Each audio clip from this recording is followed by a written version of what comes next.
I believe we are now live. Hello. Hello. We are live, posting it in the Discord. Hey, Andy Steen, one of our executive producers, straight in there. I think he gets to shout the word first, obnoxiously. Lovely That's job, the rules Andy. of the internet. Xenos as well, one of our other executive producers.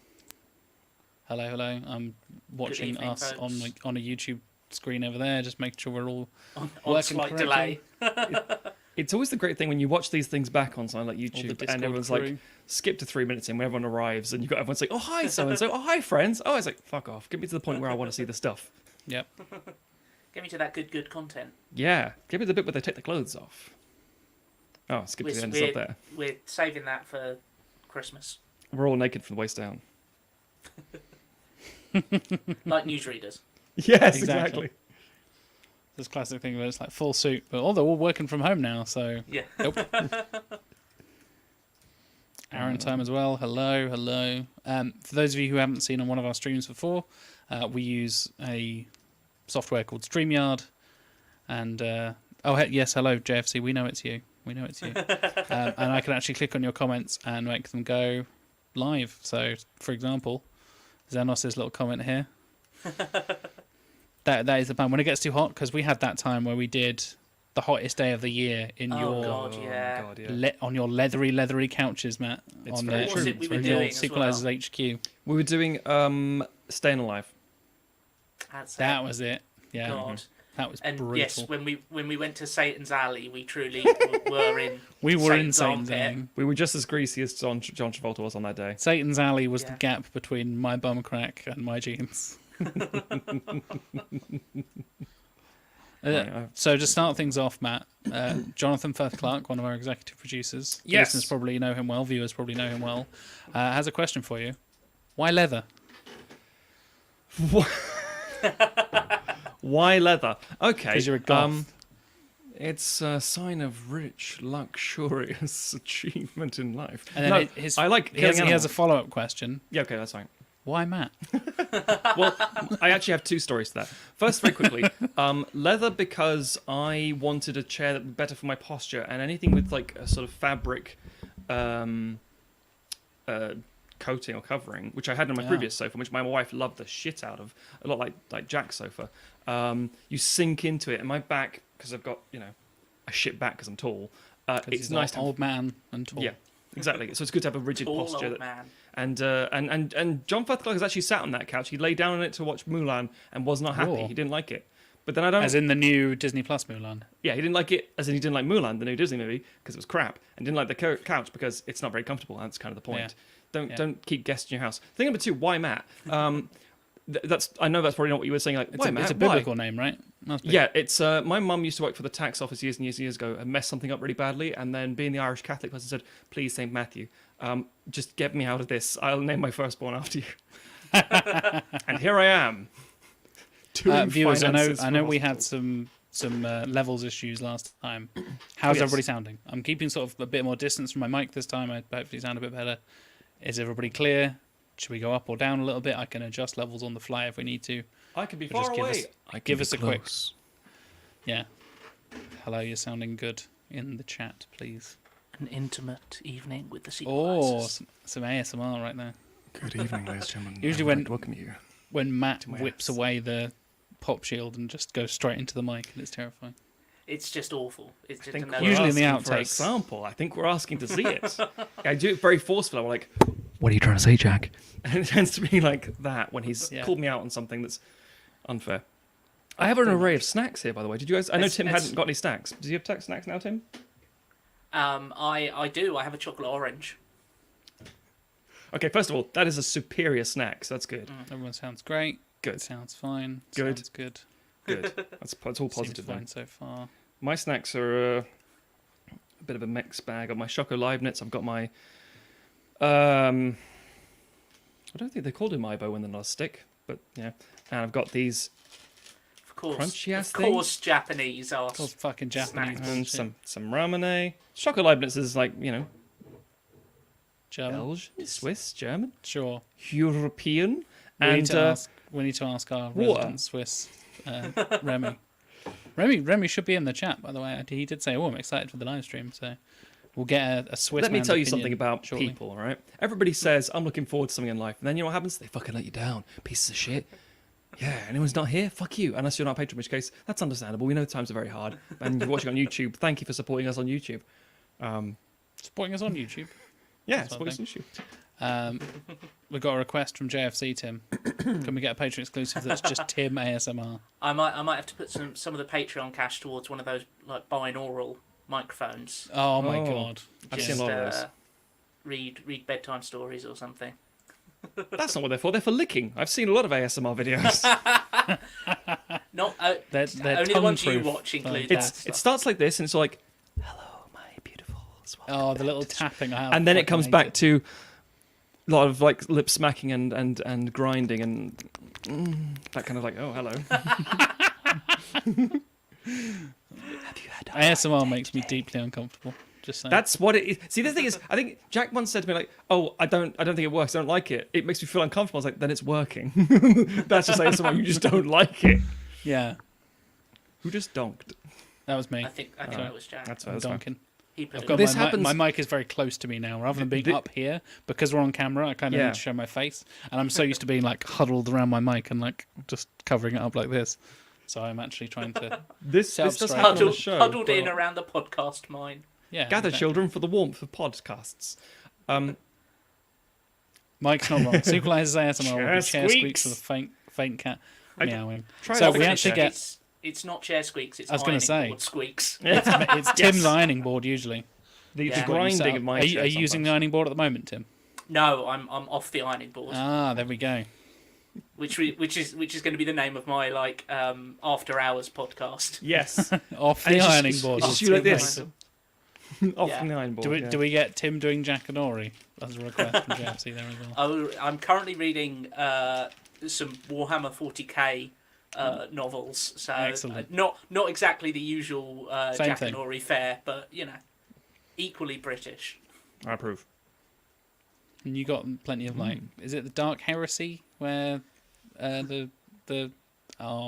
of the guys betrays the Emperor and becomes the leader of the Chaos? That's the Horus Heresy. The Dark So it's Heresy Horus is the Heresy. role-playing game, Matthew. There you go. Matthew? Ah ha ha! Matthew, that's Jack.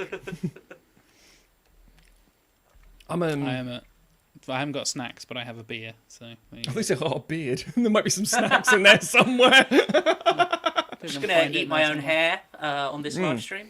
Ooh. It's because Jack had had Pringles last time, and I thought, oh, I should have something. Probably my favourite beer, That's- sponsored by Camden Hells. Nice. A great moment there where we were just sort of What the quiet. people are yeah, it's what the people are crying out for. Just us Silently quietly consuming sipping. snacks. I mean, if you're on like Twitch and stuff, that's what people like. It seems to be what they do. Yeah, people get weirdly kind of enthusiastic about the smallest things on Twitch. That's very true. They certainly do. Oh, I want to do a little plug if that's okay. Go for it. Sure, yeah, of course. Okay. Because I said I would, and I feel I should. So this T-shirt that I'm wearing, which is very cool, it's designed by a friend of ours, Ben Allen from the Super 8-Bit Power Hour podcast. Jack, I believe you have one I do. on order. I was like one of the first people to buy one. I was the first one to get one. That's all that matters. Yeah, exactly. But they're Because you printed live by, around the corner. it's true. They're printed by Vino Sangre, who do our T-shirts, and they're incredibly fucking cool. And it's an original character that Ben has created. If you want to pick one up, you can. You go to Ben Allen Inc. It's BenAllenInk.com, and I'm sure Jack will helpfully put that on screen for us now. I can put it in the chat, yeah. This is actually a segue. I'm not just plugging for no reason. There's a segue here. Because we were actually guests on the Super 8-Bit Power Hour, and this is not live yet. I think it's live next week or something, where they did a big old Quiz of the 2020, quiz of the year, 2020 quiz. Link is in the And- chat for any live streamers there, and I'll put it in the description of the video once this goes live. You should also put Stuart's message up. It's not called selling out, it's called helping out a friend. We're sold out. Yeah. And Yeah. we For a will mate of absolutely ours who sell lives- out as soon as we can. Yes. Bearing in mind, I Drink- paid for my fucking t-shirt. He's not paying us. Oh We no, yeah, paid that's a good him. point. We're customers. We like the product. yeah, I that's the paid full thing. fucking price. Yeah. We're consumer advocates. I paid full price and postage, and he brought it to me. So I paid more than I said. But you know what? It's worth it because it's a good design. But the point is, yes. So if you want to go and get those, by all means do. Because I know people are like, oh, that's a cool T-shirt and that's a cool thing. Obviously, if you were tuning into our stream in December, we were all wearing some pretty fucking badass T-shirts. Not gonna lie. You can get those obviously Sequelisers.com, Naturally. and they're available. They're good. They're in high demand. Raid Shadow Legends can eat a dick. Sponsored by Raid Shadow Legends. I have played Raid Shadow Legends, for the record. I'm quite a big mobile gamer. I'll So, tell you what. yeah. I'll tell you what.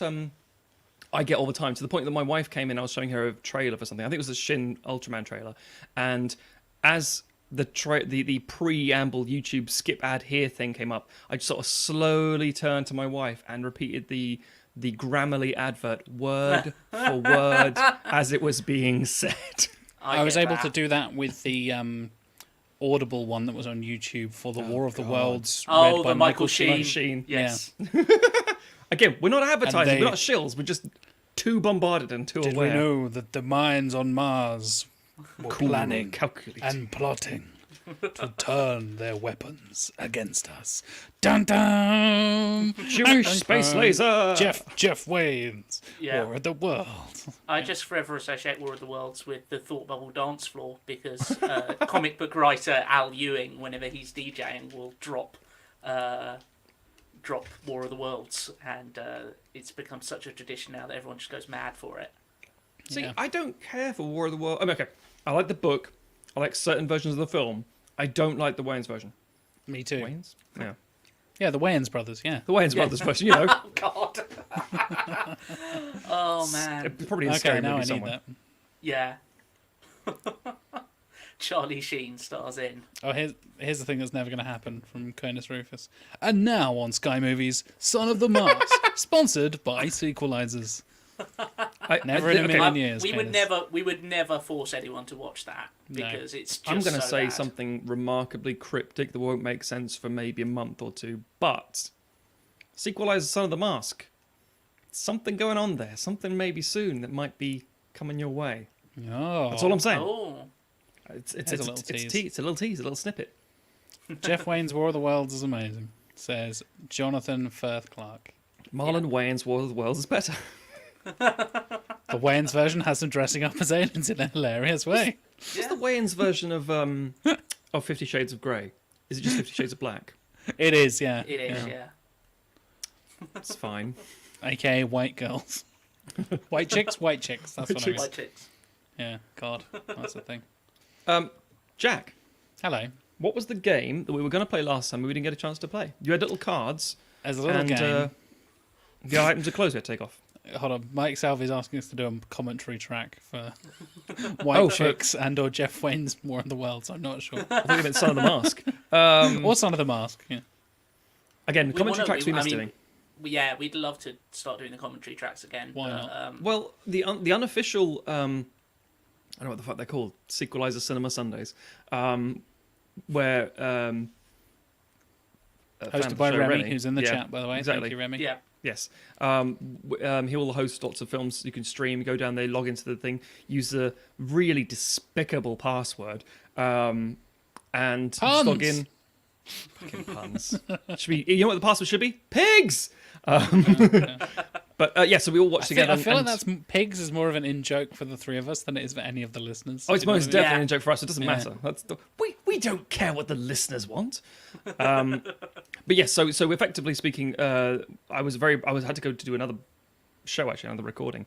But we were watching Rashomon last week, and it was really fun. I really enjoyed that. Obviously, I was chatting away, giving little facts. So it's as close as we can get to a commentary right now. So if we're able to do that kind of stuff, that's pretty cool. But it's mostly obviously older stuff, licensed, royalty-free kind of things we can get around the copyright laws and blah blah. But I enjoy those. Although I haven't always had the time to nip in and say hello, but I will do my best to in future. Yeah. And you all should as well, if you We've can. got an official name. It's the officially unofficial Remy's Movie Nights. So there you go. From JFC. But the question you asked, Matt, was Yeah. the game is called Movie Mayhem. Oh, that's right. From Tesco. I got On it sale in Tesco. reduced to clear in Tesco just before Christmas. Okay. And good lord, we played this on Outtake, so the same patrons who are on with us now have probably heard this if they're caught up to date with some old outtakes from, I want to It say, was quite a while back. 5 episodes ago. Longer I think than it that, was longer probably. than that. I want to say, yeah, maybe. I think start of season 8. Possibly. No, wait. Season 7. What season are we on? We now? just We're just about to don't- wrap up 7, Tim. Just don't tell anybody what you were writing next, That's yeah. because I almost did.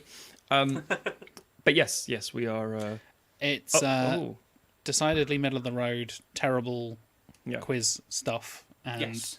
it is basically the premise is I'm given a movie on a, so I'll use as an example. Here's Casablanca. None of you can read that because it's incredibly small writing. And I either need to say the famous line, tell Correctly? you some trivia. Thank you, Matt. Hum the song that goes with that. Can't sing it. Have to hum it. Or there was another thing as well, but I can't remember what it was. That's the main principle. I do a couple of. It's kind of charades, but a movie quiz as well. Matt and Tim, are you going to buzz in with particular noises? Yell out. Oh our yes. Oh, Okay. that's We weak. get Matt, and then Tim will buzz in with either then with their names, and I need to roll a little dice. Comes with a custom dice with like question marks and names. That's where all the money went. charades and like read the quote and all this kind of cocaine. stuff. And yeah, it's a piece of shit. So this should be hilarious. I think my And- my chances here are just if Matt has slightly more of a delay on his connection than I do. No spoilers That's- for our that's Super us. Bit Power Hour quiz, but we did all right. It's us competing against Matt in anything. Yeah, exactly. I don't know. I don't want to set myself up. Sometimes I get stumped. I'm getting old. It takes longer to get the information out of my head. I'm like, yeah, it's fucking Nick Nolte. that pause. Oh, one of them is draw the movie title, and there's a little pad here.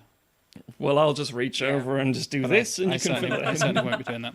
So I will basically host it. I'll roll the dice, and then I will see where we go from here. And then we will also get on to some director filmography some bracketing. showdown, Ooh, some exciting. bracketing. We did. I don't know if you guys have seen the previous live stream. We did Coen Brothers.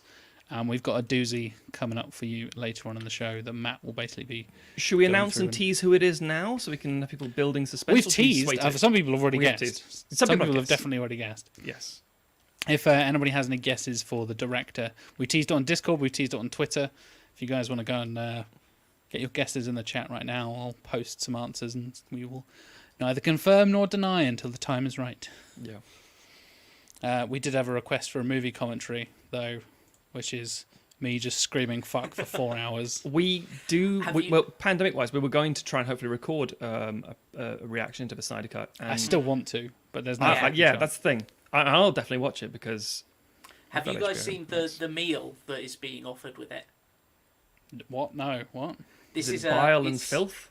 It's £100 that you can pay, and you get a 4 or 5. I think no, it's like 5 or 6 course meal sent to you. Is one course only grated carrot? Because I had that in a restaurant Only once. and thought, some that's not of a which course. has been revealed so far. Is it themed? So there's like a fishy Yeah, hang thing on, for let me- Aquaman and I all assume that there's kind one. of shit? Let Yeah, let me find it seaweed kelp or because, something like that. Good lord. a friend sent it to me.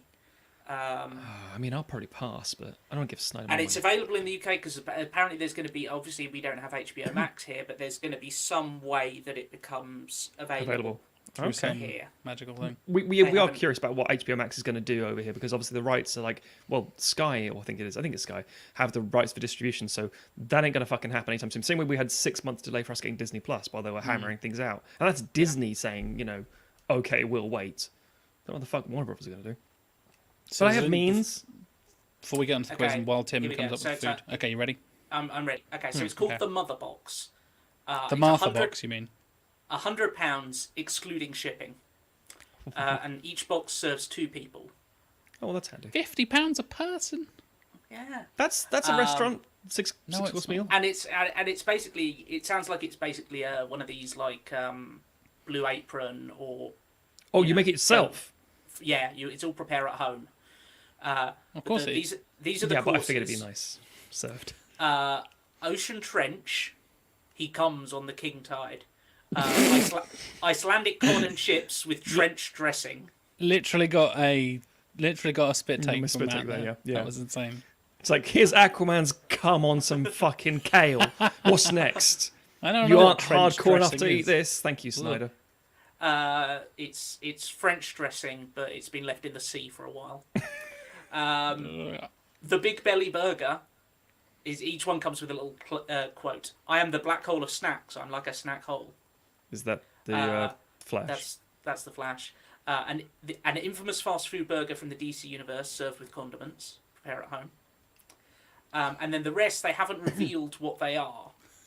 Apparently, you have to follow them on Twitter or something. Then they're going to slowly reveal what they are. Needless to say, it's getting some very questionable reactions in the chat. Wonder Woman ice cream makes the most sense because of the whole ice cream thing. How do I do a horny Tim? But these Tim just courses does this. are Resurrection, a beacon to the world. And it doesn't tell you what it is. It's just inspired by the cornfields of Smallville. So some corn So some Cornbread corn, and something, yeah. yeah. that's been resurrected, so it might have been Ancient vomited up. corn. Ancient Themysciran fire. Oh, it's not. I thought. Men won't know what it means, but she will. Well, glad she's cooking it. What the fuck? Yeah. Snacks and extras. There isn't much justice isn't in the world. Perhaps that's why it's so satisfying to occasionally mix some. Brilliant. Cool Brow Beer. 2 beers straight out of the DC universe, brewed exclusively they're brewed not, though, for are they? Wonderland at home. And They're Jitters, straight out of the DC universe, but Jitters coffee, Oh. cold brew coffee served in a can. So part of these courses cold are brew coffee drinks. in a can served in a flash. So there you go. So It's if a you want pass for me to too. drop £100 on that, then you I do have not. too much money. Yes, and also if you're dropping £100, send it our way. Yeah. subscribe to us on Patreon with that £100. We'll nourish you in a different way. Nope, that's wrong.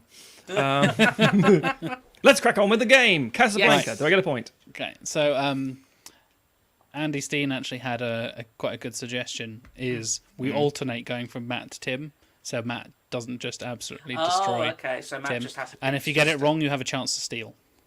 Okay, That makes sounds sense. that I sounds think, wise. I think it's a good Good idea. That's very suggestion. reasonable. That's So, why we didn't come up with it. It's like we'll just have a mad scramble. We just have Matt, Tim, Matt. There's Andy's suggestion. Who's the latest person to get his avatar drawn by John Scarrett, by the way? True. Part T800, like Terminator face. Very nicely done by Mr. Scarrett. He's a What he robot. could have done. Could have put it on this chat. That'd been good. I know, yeah. Next time. Doesn't have February. it for his Google account or whatever that is, apparently. Well, you know what to do. Okay, so first one. Tim, I'll come to you first. Okay. And my God, I hope this isn't the quote, because the quote gives it away instantly. So that'd be hilarious. So let's roll the dice and see what we get. That is Hum the Song. Oh God. Okay. It's So, some great Foley work with the dice, by the way. Thank you very much. It's legit dice. I'm really rolling the dice, man. Legit It's real dice. Yeah. It's like we're a D&D podcast. Okay, so.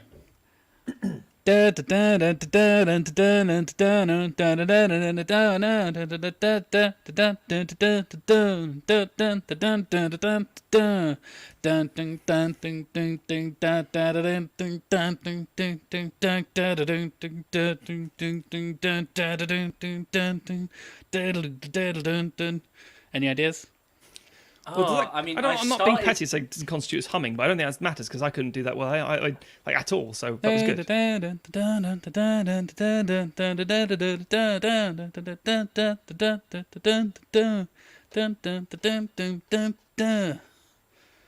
No, I started getting bits of it towards the end, but I wasn't connecting to anything. Matt, No, I'm pass over to you. gonna have to hold my hands up. Ding ding ding ding ding ding ding ding ding ding ding ding ding ding ding ding ding ding.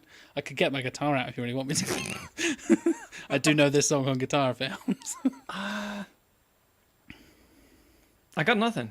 I recognised it now, but it's because I saw the thing in the chat. There's a comment in the chat. Yeah, they're giving it away. Oh, I see. Lose yes. yourself in the moment you want Yes, it. of course. Yes. You Well wanna done. never Yeah. let it go. You got a one shot, top, miss your chance to blow. Well done, Mr. Morgan. Well done, Philip Morgan. 8 Yes. Mile. Congratulations. Point to you. The famous line, and I'll do the quote, is Spaghetti. I'm going to turn around with a great smile and walk my white ass back across 8 Mile. Just says the name of the title of the movie. Everybody drink. Oh, wow. Here we go. Okay. Okay, Matt, you ready for this? You don't know fucking preface there. Comments on my humming skills. Thank you, Remy. They were Pretty good, well good. done. Yeah. That was Pretty good. well I just the thing is, like anything, when you focus on something, it goes further from your grasp, from your grip. You go, what the fuck is this? But yeah, I get it now. I can hear it Okay, now. I like the famous line. I like the trivia, and I like the song here. So Andy's updated This his is- avatar. I approve. Thank you. Well done. hey, there we Good go. work. There is a John Yeah. Scarrett T800. Hold on. There we go. Some of That that sweet, thing right there. Nice. Nicely sweet done. benefits of being an EP. Well done, Andy. Or on the upper twos, yeah. So, Matt, Yes. the quote for this film is Hmm. Have you ever heard of Evil Knievel? No. I never saw Star Wars. I'll repeat that. The famous Yeah. quote is Have you ever heard of Evil Knievel? No. I never saw Star Wars. I think know this is it. genuinely good. I As can in, hear not the it. film, as in like this clue is genuinely clever. It is. It's good. Instead of I'm gonna go to 8 Mile. Oh, the film's 8 Mile. This is like, oh, okay. Shit. Guys, Ben, I'll be looking at the chat. I haven't seen any posts. Oh, no, I'm avoiding the I've chat. switched I'm- over to I'm- private okay. chat. So Yeah, I'm just yeah. thinking. I don't know. I'm trying to think. Remy says Say he's one got more it. time. One more time. One more time. Yeah. Have you ever heard of Evil Knievel? Mm. No. I never saw Star Wars. No. I've got I do a thing where I can almost just hear it in my head. Remy's got No. it. I never saw Star Wars. Yeah, it's Damn No, it, it's- this rings oh. a lot of bells. Not a clue. fucking for space. Stuart, mate. Armageddon. Armageddon is correct. P.S. I was very, Stormare. I was That's very why, yes. tempted to.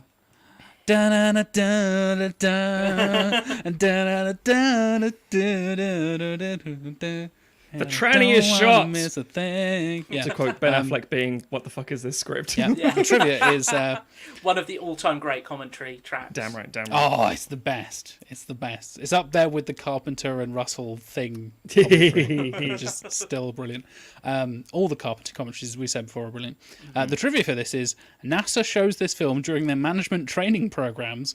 New managers are given the task of trying to spot as many errors in the film as possible.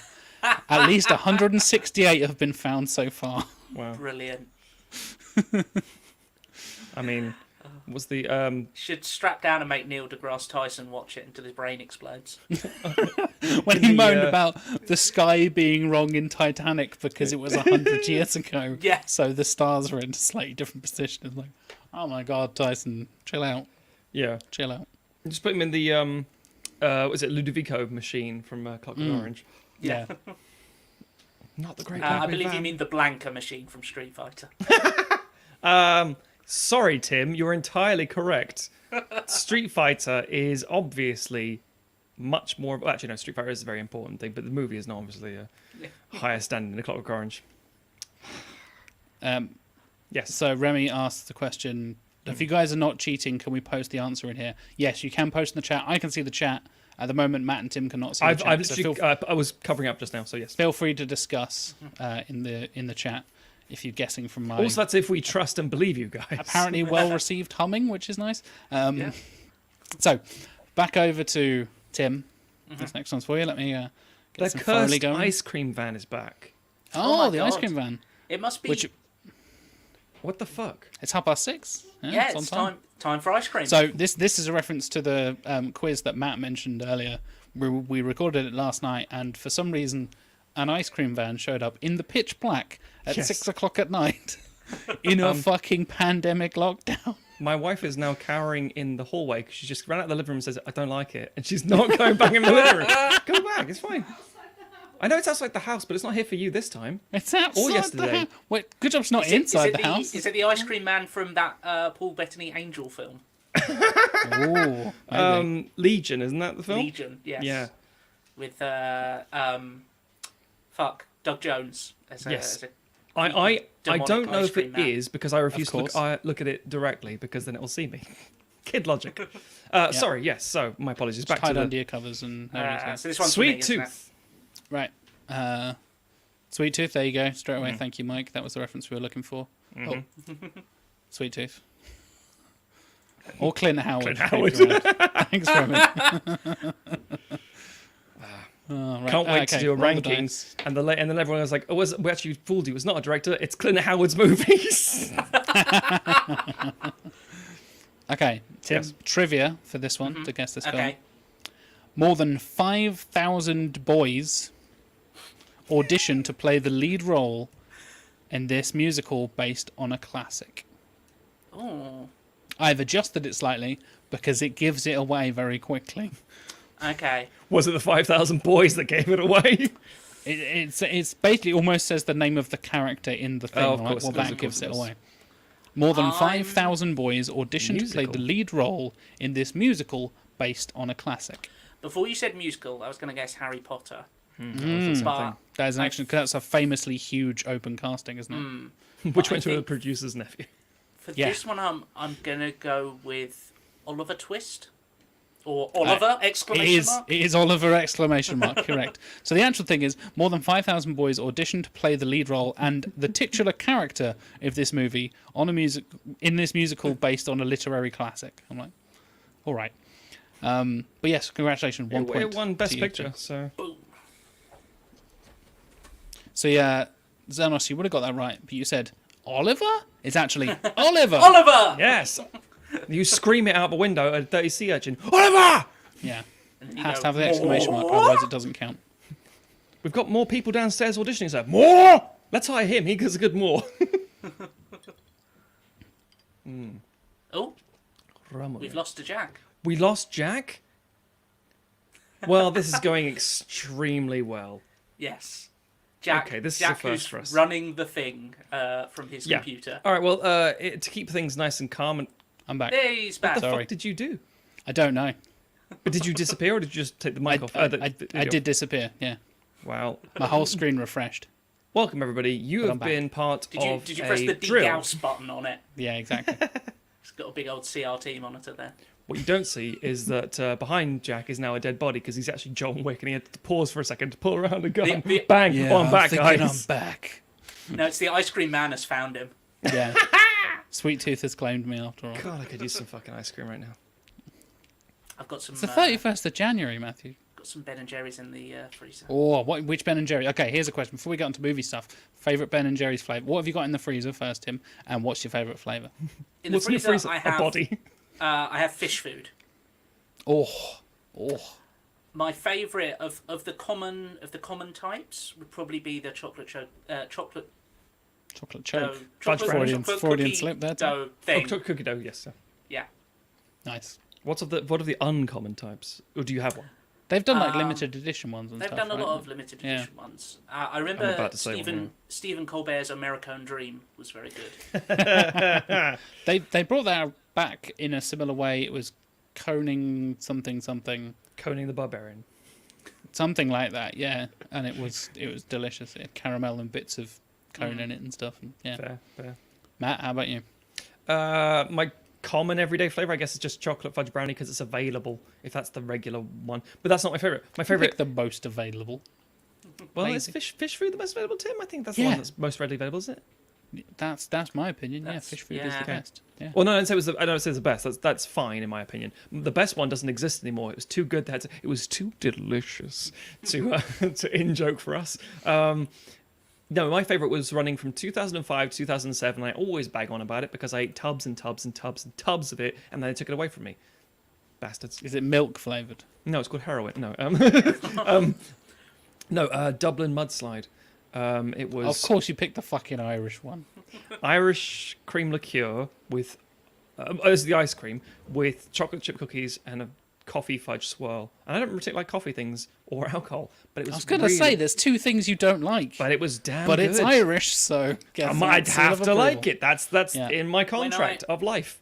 When I lived in America, there was an Asian supermarket that was about 10 minutes walk from where I lived that sold like live octopus, but it also sold tubs of Ben and Jerry for $2.49, which at the time with the exchange rate meant it was £1.25 for a tub Yeah. of Ben and Okay. Jerry's. Now So Ben I and Jerry's gained is several pounds in America. £4.50, £4, Yeah. something like that, easily. Which exchange rate is about £3.80. Yeah, exactly. Yay. Yeah, Dublin Mud Slide was taken from me, unfortunately, but I did genuinely love the fuck.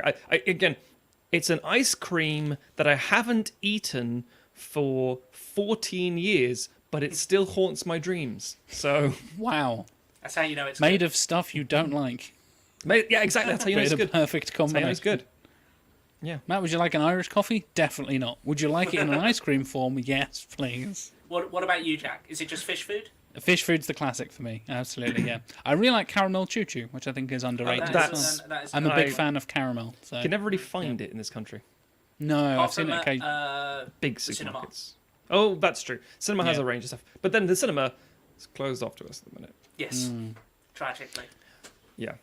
Whose turn is it? I can't remember. It's We've been Matt's. talking about ice cream My for turn. like 5 minutes. My I turn. got Matt? Oliver.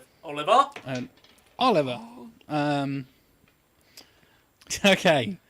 This is sneaky. I'm going to go for the quote. I have a.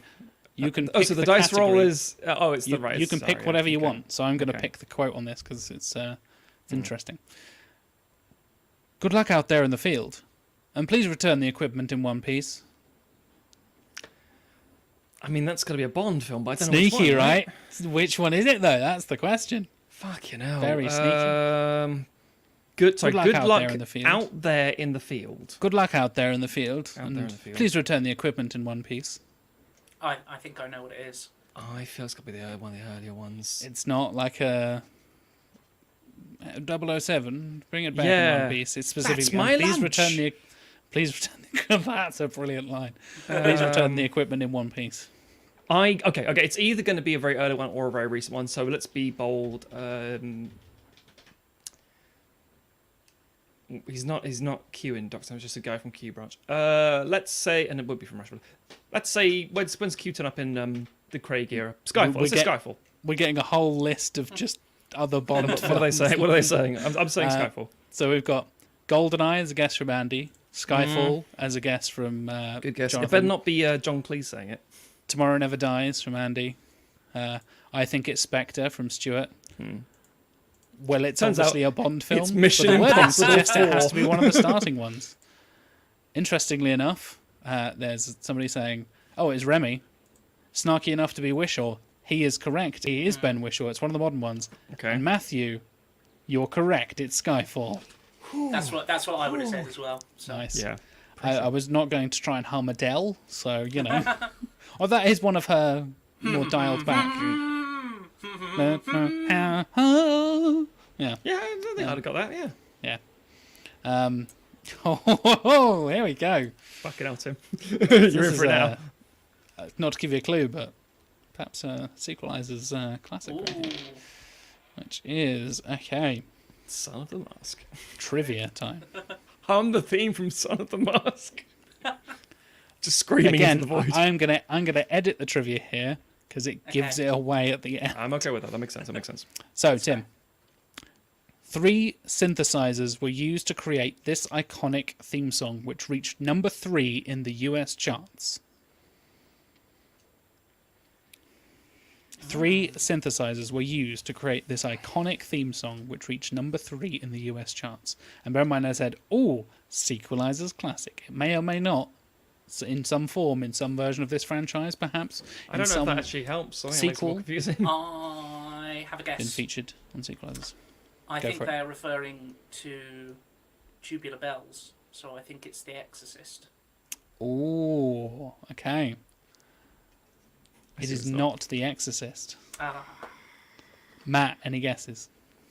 Sequelisers, synth, 80s, Mike suggests Son of the Mask. Absolutely not. synth. And number 3 in the charts, right? Number 3 in the US charts. 3 synthesizers we used to make this. We've got Tron Legacy from Jonathan Fathclark. Actually, the first Tron Tron was like a Legacy circus used thing, but I don't. 800 I was synthesizers. going to say nothing but synthesizers. One computer. Hey, Mark Cuddyborn's in the chat, an old, long-time patron of ours, who selected Star Trek 4 back in the day. Thank you, Mark. Thinking Blade Runner. It's not You Blade mean Runner. Star Trek 5? Star Trek 5, sorry, yes. Nothing wrong with Star Trek 4. Apart from the whales. Apart from all the Except- whales. Except for the crippling phobia that I now have with whales. JFC has 2 words for you, Matt. Mortal Kombat! It's Okay, not a classic yet, John, but we'll get there. Queen of the Damned. I don't know if I can steal this. I don't know. I would have guessed Tron, but I don't think that's right. So I'll give it away by reading the whole thing, shall I? Sure, please. Yeah. 3 synthesizers were used to create the iconic theme song, which reached number 3 in the US charts, which years later featured as the Crazy Frog theme song. Oh. It's Beverly Hills Cop. Oh. It's the Axel F. Yeah. Yeah. Wait, biddle diddle diddle diddle diddle diddle. Yeah, it starts off with a little. It starts off with a Never little. go like, with the start of the song. Nobody doesn't go straight to the chorus. Dun dun dun dun dun. dun. That's how we would have got. That's why I can't get humming. Biddle diddle diddle diddle. Yeah, diddle, diddle. Sounds like a you fucking go. country and western sort of like do-si do. Cool. Right. Okay. Should we do a couple more and then Do a couple more. Let's do a move couple on more to and then we'll move on. brackets? Yeah. Yeah. See a lot of films talk about. Okay. Time for a quote. Back to a quote. Sure. So, Matthew, Yes, Jack. eating greens is a special treat. It makes long ears and great big feet. But it sure is awful stuff to eat. I made that last part up myself. Right. So what's the quote again? That's the whole. No, that is the quote. Oh. Okay. It includes the I made that last bit up myself. Oh. That's part of the quote. Is it? Eating greens is a special treat. It makes long ears and great big feet. But it Okay, sure okay, is okay, awful no. stuff to eat.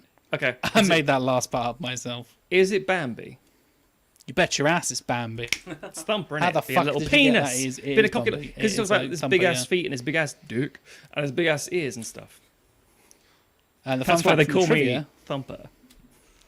Oh, Remy got it straight away. Nice. Bambi. Straight Very in good. there. Very good. A Dr. Seuss film, The Grinch, The Lorax, The BFG. Some good answers there. The trivia, which I quite like, is "Man is in the forest" was a code phrase used around the Disney office by employees when Walt Disney was coming down the hallway. Brilliant. Man is in the forest. Man is in the Smoking. forest. Man He's is gonna in the shoot forest. someone.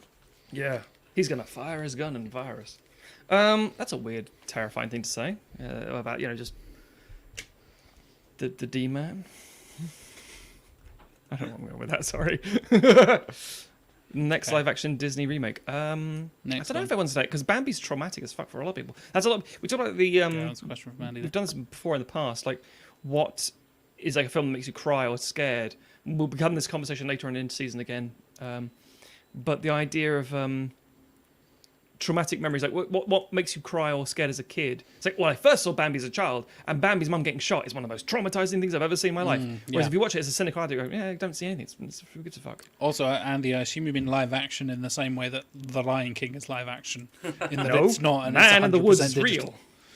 digital. And then there's The Man in the Woods. The Man in the Woods is real. Everything else is They'd fake. have to.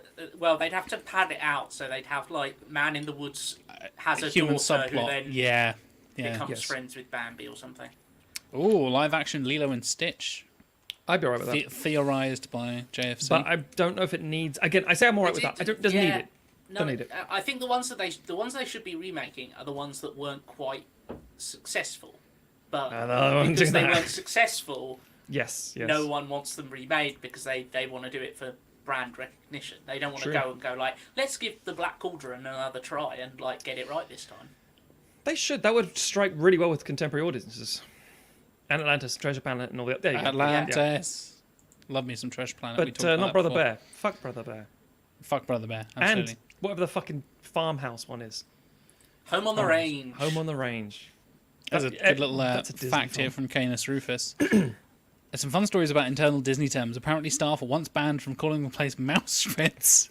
I don't know what that says about Disney. It was like, Oh. to work for. I wonder why. Is it because they made Nazi propaganda videos?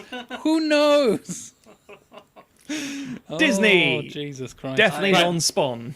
I once listened to a podcast. Hashtag It not was an sponsored. interview with Scott Snyder, the Oh, yeah, comic book the writer. comic Oh, book. yeah, who yeah. does- The Snyder did that it- is good, not the bad Snyder. Yes, did a very long Batman. It was like right at the end of his very long Batman run, and rather than talking about any of that, the interview was mostly about the fact that he worked at Disneyland and was one of the mascots in suits Yeah. for a while.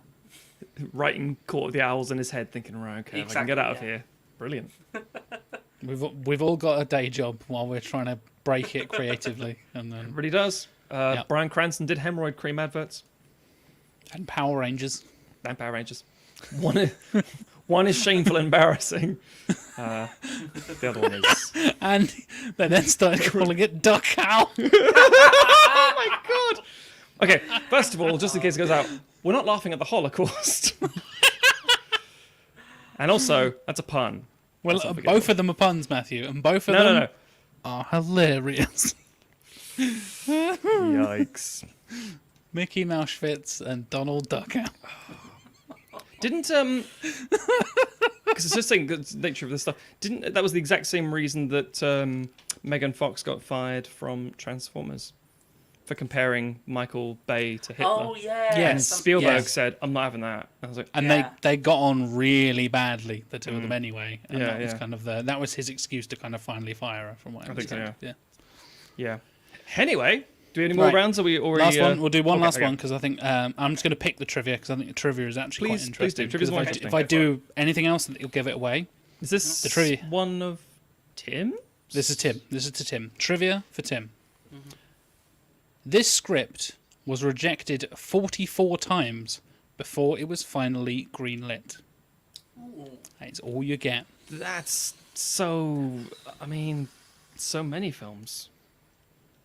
Now, I mean, they're It's they're so all- to put it into perspective, it's a famous, like, brilliant script that was like, oh, can you? But it's one of those like, so and so got rejected 1,000,000 times, and they Yeah. made their first movie when they were 45. So don't give up hope.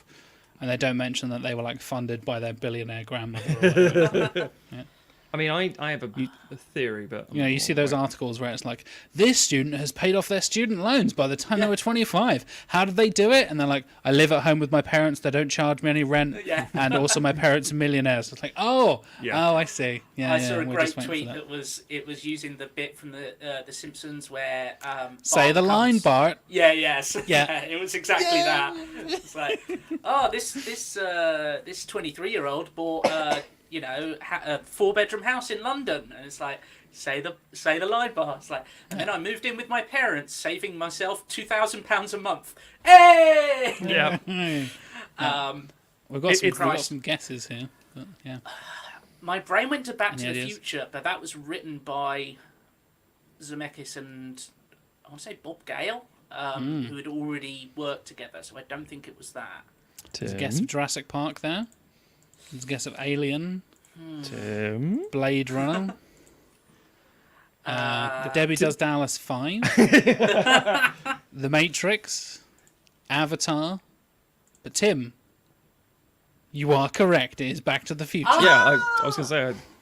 Nice. Famously shopped rejected around. by multiple Yeah. different production companies and studios. Clearly, I had that knowledge in my head, and it just Yep. the little You are connector. just- You The- just pulled Zemeckis out of your ass for one of Trivia that. lad. It makes sense. It reads. It makes sense. It does. Sometimes I Nobody live up to understands my my name. humming, but Tim is a trivia lad. I'm gonna shut Right, my that- mic on now. Should we? That wraps up Movie Movie Mayhem. Mayhem. Non-spons. Sponsored by Tesco's Movie Mayhem. No. Oh, it has got 0 to 3. Here's an Ashens reference for you. 0 to 3 sad Sad onions. onions. Nice. There you go. Classic Ashens reference. You're welcome. Children will choke on it. Yeah. I bought They'll my choke on the uh, little It's got pencil. dice. yeah, Yeah. my They nephew will, has they will sword and a choke on the. shield. They will choke on the egg timer. They'll choke on this vitriol. They'll choke on their aspirations. I was like, 0 to 3. 4-year-olds the can word. play it. They won't know any of these films, but they Yes, can play if yeah. they want to. Come on, come on, toddlers. Surely you know that Back to the Future was rejected 44 times. Yeah, Christ, it's Casablanca. Nobody's seen it. But everyone knows the facts about it. Jesus. Exactly. I don't know 4-year-olds. I don't think they talk like babies. Sorry. That concludes another edition of Movie Mayhem. We'll bring it back in future streams. There's still plenty of cards we haven't been through yet, Oh, yeah. but it is usually Congratulations, shit. But everybody. those are actually quite some good ones there. I was quite pleased. Congratulations with to anyone who got the right answers or thought, I knew that. that. I Yes, just well didn't done. type it," that Well kind done of in the thing. chat for getting some good Yeah. stuff there. Good work, good work. So Matthew What up? and Tim, you both co-created and plotted this Correct. tournament bracket of directors' filmographies. We did the Coen brothers previously to much difficulty for us and much assault from the chat and the Coen viewers. Brothers, bar like maybe 1 or 2 films, arguably don't make bad films. So it was actually it was very, very difficult for us. This one's fine. We've got some things we can chuck in the bin. This So, director I- has a mixed resume. I would argue that this director is one of the most hit and miss directors I can Yep. think of. Yep. Yeah. Very much so. They, and I'm not revealing any genders or any names just yet, have made some of the worst films I've ever seen and some of my favourite films ever. And there is just this crazy wild swing. And, in fact, they have been featured, and the franchises they've been involved in, the films they have directed, have been featured on Sequelisers multiple times. Yeah. Multiple times. I was going to say, We've got a this guest of individual... Danny Boyle from Andy Steen, by the way. By the way, when Really people like solid. say, "What about this?" I'm like, "We're definitely going to do these people in future." I would look Yeah. forward to those conversations. This individual is one of those people like, "Oh, I didn't get started until I was." So he leans back and talks very arrogant. "Oh, yeah, I didn't get started until I was 38, and very difficult back then. Obviously, it's like, yeah, but you've been directing like commercials for 20 fucking years. Give me It's that shit." classic, like, oh, I didn't know what I was doing, and then, Oh. yeah. Yeah, with my brother who founded a company. Yeah, we fucking know. Also, we did post on the Discord and we put a sort of censored version of the image, and we very clearly left bits out so you could see things. So we got slated by somebody who shall remain nameless, saying you didn't hide it very well. I was like, yeah, I know, that was kind of the point. So are we ready to reveal? Hayao Miyazaki, that's the answer Yep. right there. Famous British director, Hayao Miyazaki. Yes. Yeah, Bye, just- guys. I See you think next. See you let's- next month. The big Screen is reveal. ready. Boom. Ridley Scott, ladies and gentlemen. Stuart Main, well done. Yep. He guessed it. Fucking Ridley Scott. So, to put it into I will zoom perspective, the in, man by has the way. directed some of my absolute favourite films, as I said. And then we have covered multiple things from his, including Hannibal and Prometheus, 2 of the films that I fucking hate. Even more so than the average person. So what we're doing here, Matt is hosting a sort of PDF of the tournament bracket here, and we will zoom in when we Yes, get to yes. individual matches and stuff. And it has been seeded very nicely. How has the tournament been seeded, by the way? Let the listeners and viewers know. Seeded based on the IMDb rating, and I believe we use there's kind of a software online you can use to generate brackets and say where each seed should go, because we've had some very interesting draws. One in particular, a fascinating draw that just happens to break down that way. In terms It's of so where good. There's the one I'm seeds so should excited go. about. We'll zoom in when we get through it to go. What we'll do is we'll go the outside, working in, obviously, but we'll zoom Yeah. in so you can see everything properly. We know it's probably a bit. Some people are like, oh, I can see it fine. I'm watching my TV or whatever. Other people are like, no, it's a bit too blurry, but we've got you covered. Don't worry. Thank you for joining us, Stuart. Yeah. We'll, you can check us out on YouTube later on. Yes, But it'll it's be not live. available. To be available to view. Yep, probably tonight. It goes live straight away. So, Oh well, then by tonight I mean, Yep. tonight. Okay, Matthew. you Right, wanna should we let's zoom us in on the Let's, first? let's get Right. started. So as has been mentioned before, these are seeded from best to worst, and the thing we don't go Rotten Tomatoes, things we go with IMDb, as Tim mentioned, is because that's general consensus. So most people will say, yeah, that's fair. I think ultimately, and also let's face it, means the unknown ones are down the bottom things. Right. We also should point out very quickly about director's cuts. Ridley Scott does tons and tons of cuts. Famously so, yeah. Some of these are the director's cuts, some of these are not. There are reasons for it, and the reason was primarily if all 3 of us have seen the films in general, but have we seen the multiple cuts of it? So we just left a lot of them as they are. So we'll go down. We'll start on the outside, work in, go top left. So I'm going to zoom in to... So let's see how big 200. That decent, do we think, or a little further? Let's go a little... Can you let's read little- that, ladies and gentlemen, with the chart Let's and go, let's go everything? 300. So, first thing is here, Black Rain against Robin Hood, Matchstick Men versus G.I. Jane, The Duelists versus The Council of the Extended Cut. I'll get to why in a minute. We'll run through the other ones just so you can all see them in advance. A Good Year versus Legend, Prometheus versus Alien Covenant. That's the one. That's a Yeah. fucker. That's hilarious. On the other That's side, brilliant. we have Hannibal versus White Squall. Got the director's cut of Kingdom of Heaven versus Exodus. Which is better. It is much, much better. It's a good film. Yep. Exodus With got the boy fucking that we longer. mentioned before. yeah, much longer. Yeah. The boy all, cut. all the Money in the World versus 1492 Conquest in Paradise. Body of Lies, Someone to Watch Over Me, and these will end up being against Gladiator, The Martian, American Gangster, Black Hawk Down, the final cut of Blade Runner, Thelma and Louise, and the theatrical cut of Alien, because nobody remembers if they've watched the theatrical or the director's cut of Alien. They just go, Alien. The aliens they know full well, but Alien, they go, yeah, and yeah, So whatever. we've got a couple of questions already. Well, Go Andy ahead, said. I'm ready. Blade Runner would have 5 entries already. Like, Yeah. I had actually genuinely considered doing that. Actually, I no, thought, it would do we do it would that? have 7. Andy. 7, There yes. are 7 official cuts. Xenos asks, which Robin Hood is that? That is the Russell Crowe Robin Russell Hood, Crowe which one is 2010. spoiler alert, fucking terrible. where he doesn't. He's not an outlaw.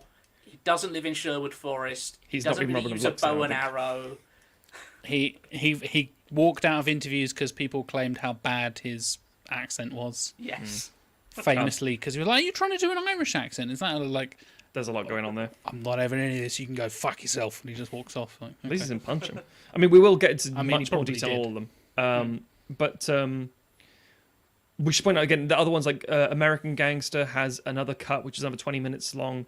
I'm pretty sure most of these films have. I want to say Most of them do. From what Prometheus I've as a director's cut. researched, Yeah. Yeah, but we don't worry too much about that because yeah, we'll get to it. So should we start? Should we get it cracking? We Yes. better crack on. Yeah. Right, 16 and 17. So, Black Rain against Robin Hood. Black Rain is a 1989. 1989. Yep. Sort of, I enjoy it mostly. It's a cop drama starring Michael Douglas. Michael Douglas. He's a hard hitting New York cop, and then he goes. I'm trying to say like Scott. It's all from internal Batman. affairs kind of shit. Yeah, and then he goes to Japan and just basically interferes as a foreigner. And he's like, "Oh, you're not doing nothing.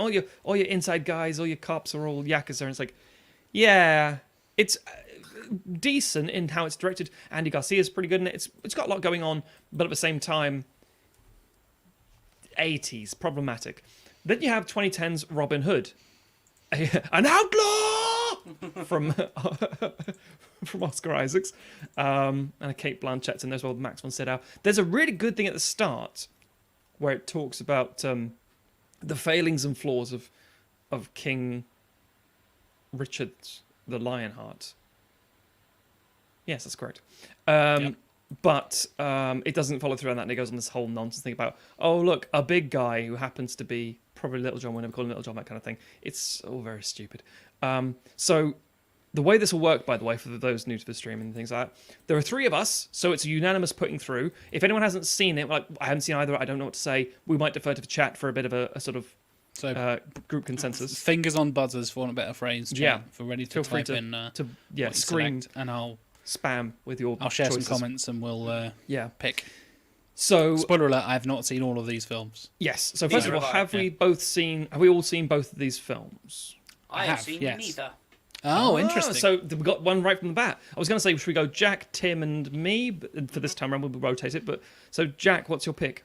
I think it's very clearly Black Rain Okay. because I think that Robin Hood film is fucking garbage. I will say And if I had to levy an opinion on this, If you had to guess, that Robin Hood film, everything I've seen of it looks terrible. I know very little about Black Rain, but the poster looks cool. So the poster is cool. Yeah. Obviously, we would jump to the audience at this point, but my choice is Black Rain as well, so it's locked up. But if you'd like to jump out and say, actually, I would like to defend Robin Hood, please do so. We will not chide and mock you for it. I don't know what Black Rain is, but if I'm honest, Robin Hood was so crap, I don't think we can let it walk. That's what I thought. Black Rain beats Robin. Black Rain because it's not an unredeemable stealing pile from the depths of hell. Some pretty firm opinions on. Yeah. Robin Hood Men in Tights and- is better, and even then. and yet they are remarkably close in terms of IMDb rating. Very Yeah. true. They're Again, right I think next it's to each other, in fact. I think it's what it came after. Actually, yeah.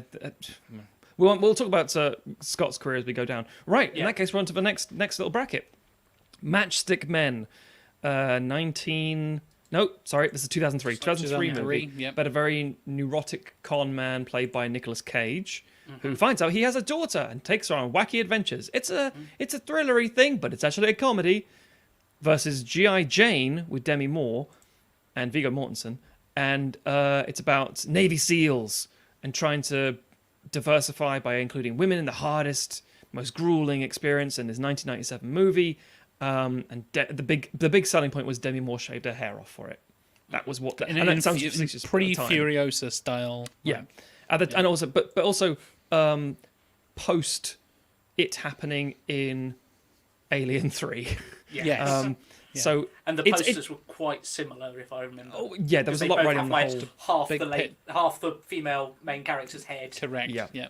It did try and say a lot. It's actually, if you go back, a little bit problematic in how it does it, because it's the 90s. It's like, how do we do a strong female character? It's like, yeah, I don't know. So, first of all, again, guys, have you seen either or both of them?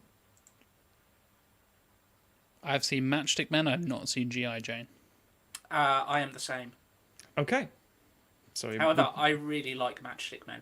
I like Matchstick Men as well. okay, so Tim's voting first. So, Tim, your vote's Matchstick Men. My vote is Matchstick Men. Just because, for the sake of on the record, I enjoy Matchstick Men a lot. I think Cage is ridiculous and fun in it, as is Sam Rockwell dancing his ass away. But for what G.I. Jane was trying to do, I'm going to say G.I. Jane. Jack? People say Matchstick Men for me. G.I. Jane is good, but it's so 90s. It is. G.I. Jane, I actually like that film. I've not seen G.I. Jane, but it also doesn't matter how good it is. You can't toss out the one true god in the first round. It has to be Matchstick Men. And I have to agree with Remy, it has to be Matchstick Men, I'm afraid. Okay, I will type it in, no problem. I can't see my keyboard. That's proving difficult. Stick titties. Matchstick titties. Matchstick. There you go. I literally customized this thing so it would fit every name in, and you know what? Nope. It didn't. It's ridiculous. They know Whatever. what it is. Right, the Duelists and the Counter Extended Cut. We've got a lot to talk about here. The Duelists is, you talk about shopping scripts around for a long time. This is Ridley Scott's debut movie in 1977. First feature film, yeah. Yep. Harvey Keitel, Keith Carradine were not the two actors that he wanted, but it was what the studio said, you can have these, pick one of these names. And he went, oh, okay. It's about sort of Napoleonic War, well, duelists basically. You've got hot-headed young men. And it's pretty good. It's one of those things where like you have to start somewhere. And it shows a lot of promise, a lot of potential. It's not, no one's rushing out to see it, I don't think, now. But it's decent. It's a genuinely decent movie. The Counselor is a 2013 movie? 2013 is correct. With an yep. amazing cast. Incredible cast. Do you guys have it to hand, the cast, if you want to read it out? 'Cause- Yeah. It's Cameron Diaz, Salma Hayek, no, it's Brad Penelope Pitt, Cruz. Penelope Cruz, sorry. Hmm. Brad Javier Pitt, Bardem, Fassbender, Fassbender. Natalie Dormer, Rosie Perez. There's a lot going on there. Yeah. Toby Kebbell's hidden away in there. Dean Norris is in there. John Leguizamo's in it. Like Johnny Legs. Johnny Legs is in there as well. It's 2010's, well, let me try again, sorry. It's a late career Ridley Scott. If he offered you a script, you're like, yeah, fuck it, I'll do that. It does have you okay, hang on, before we go any further, have you guys seen either of these?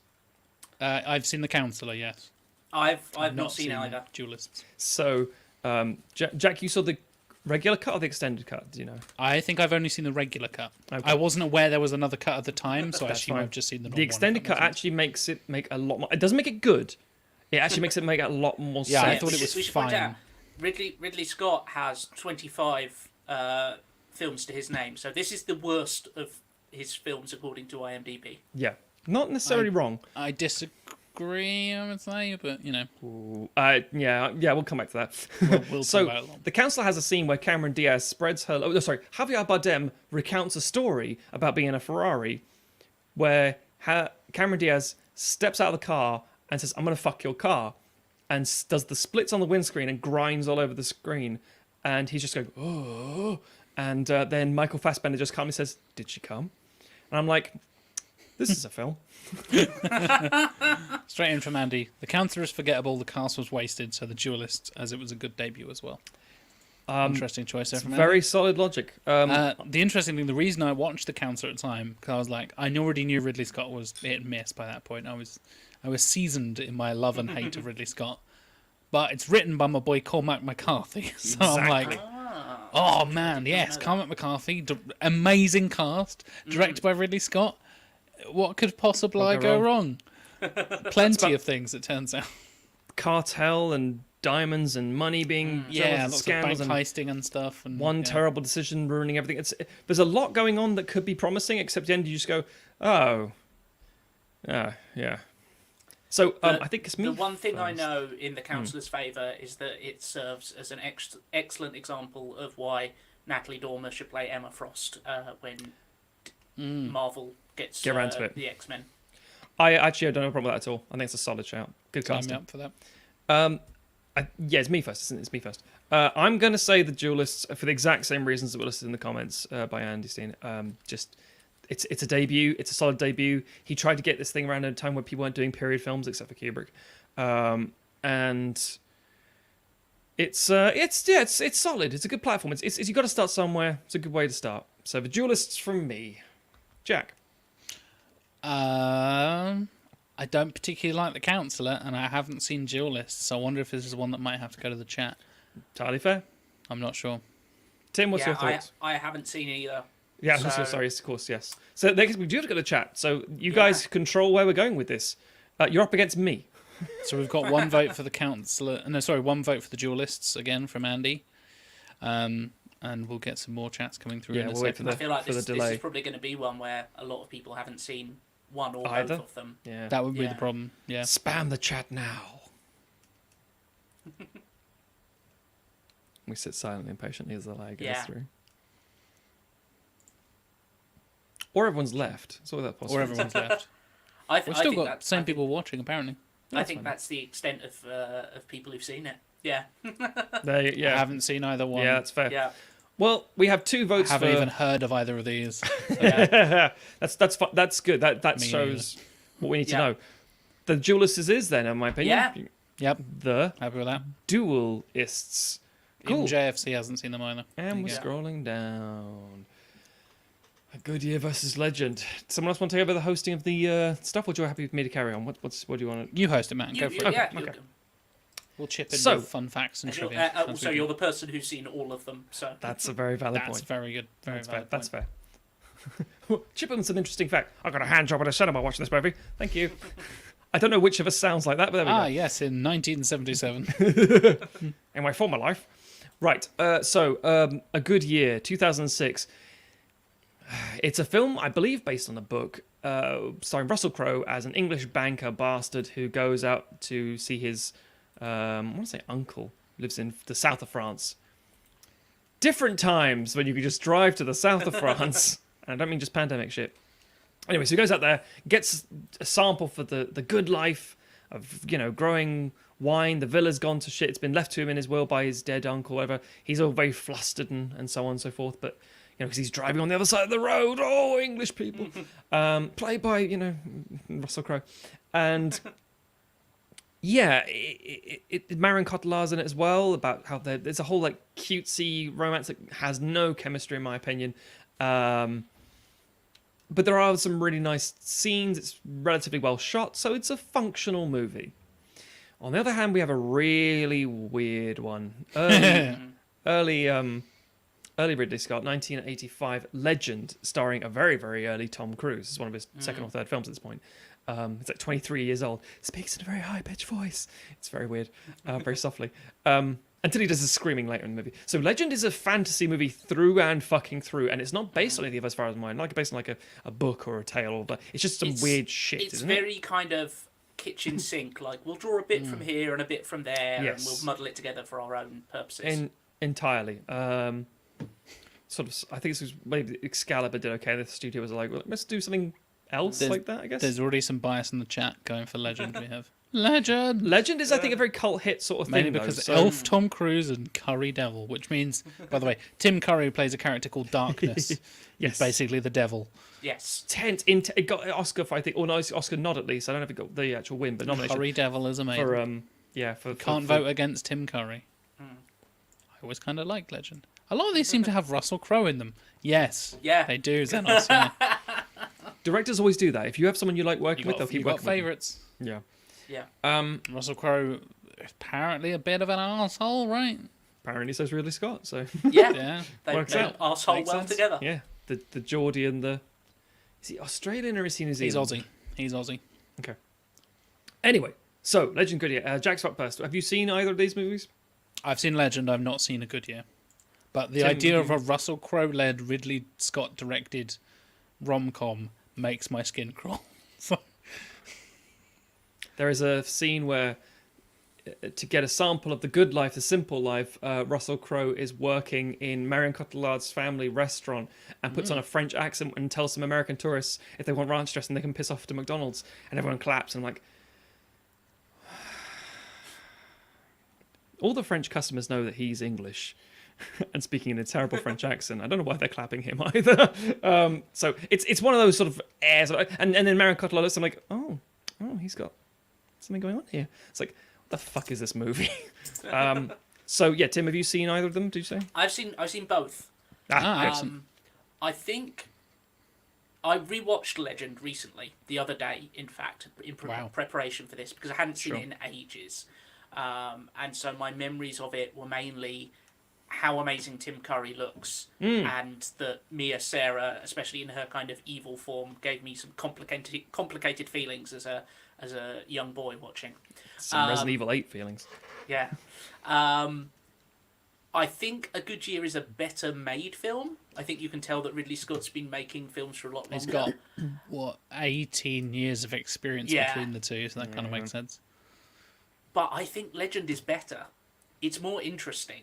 Like a good year might be Ridley at his blandest, and Legend.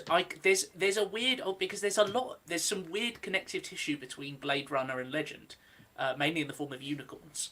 True. But also kind of aesthetically, and I feel like there's an alternate universe where Legend was more of a success and Blade Runner was more of a success. Well, and Ridley Scott ended up with a completely different career. But so yeah, Well, I'm funny- going to go for Legend. funny you should mention the unicorns, because the unicorn shot used in the one we'll discuss later, the final cut of Blade Runner, which very much implies that Deckard is a replicant because of the origami unicorn, and then he has a dream, a vision of a unicorn. Yeah.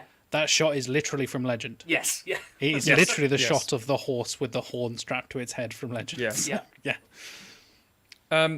So Tim's voting Legend. Jack, you had a vote, so I vote Legend by default, Vision as I vote. haven't Okay. seen A Good Year, and Russell Crowe leading a rom-com makes me uncomfortable. yeah, I ultimately think A Good Year is maybe the better made film, but Legend is more ambitious, and I would give it for that reason as well. So Legend goes through. Legend proceeds. Nice. Okay. So there's a lot of discussion here in the chat of Yes. oh, this next one's going to be tough, and That's Prometheus was close to being good and distances itself from. Prometheus was bad. At least it's trying to do something different. And Prometheus for me, I went for something, got it wrong, blah blah blah. It's fucking easy. Prometheus is better than Covenant. Covenant is garbage. I hate Prometheus, but Covenant is worse.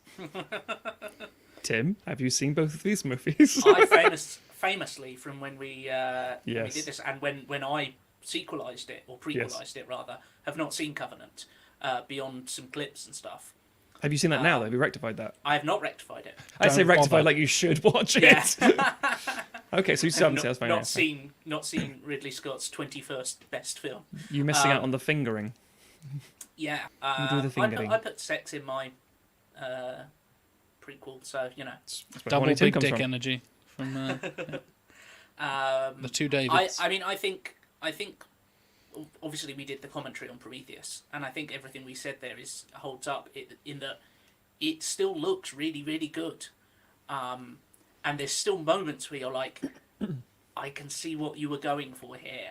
And there's a reason why, as we were doing that commentary, I was sitting there going, oh, maybe I should just fix Prometheus. Rather than going for something. I remember that moment. You were like, oh. It's fixable.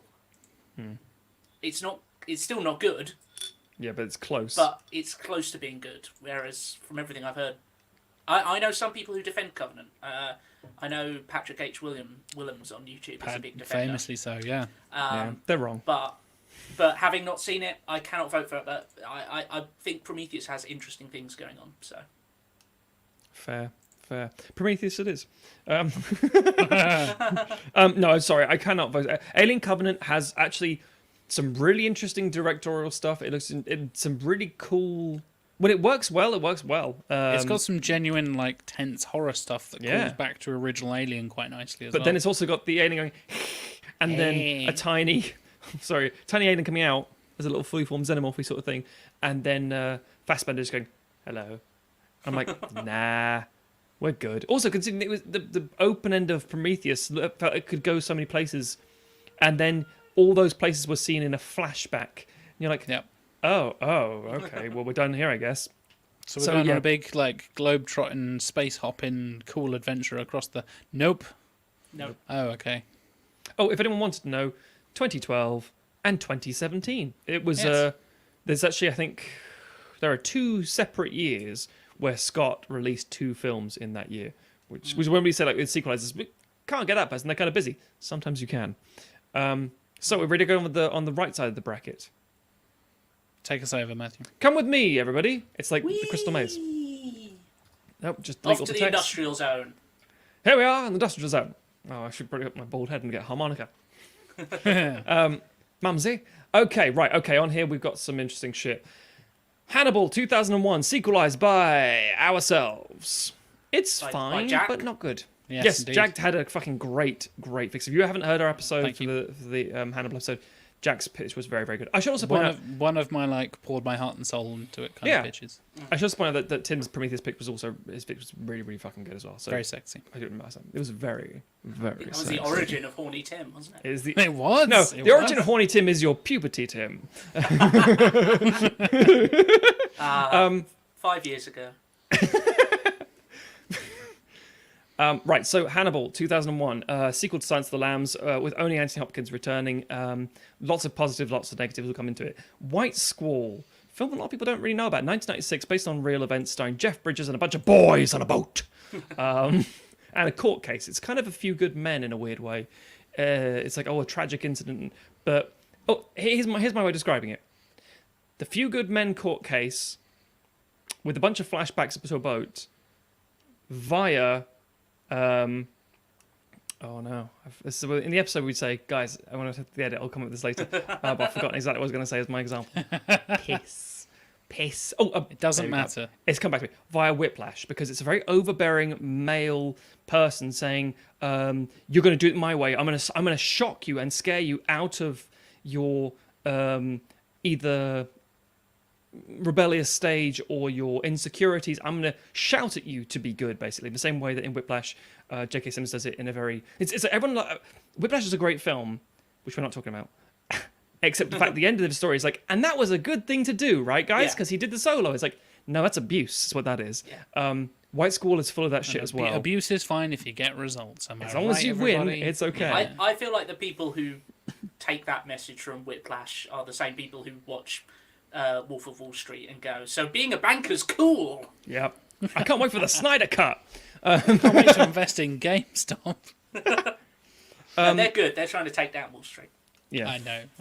So, Hannibal, White Squall, a bit of a tricky one. Have you guys seen either and or... I know we've all seen Hannibal, but have you seen We'll White see Squall? Hannibal, yeah. I lied to you guys when I've seen it in the episode.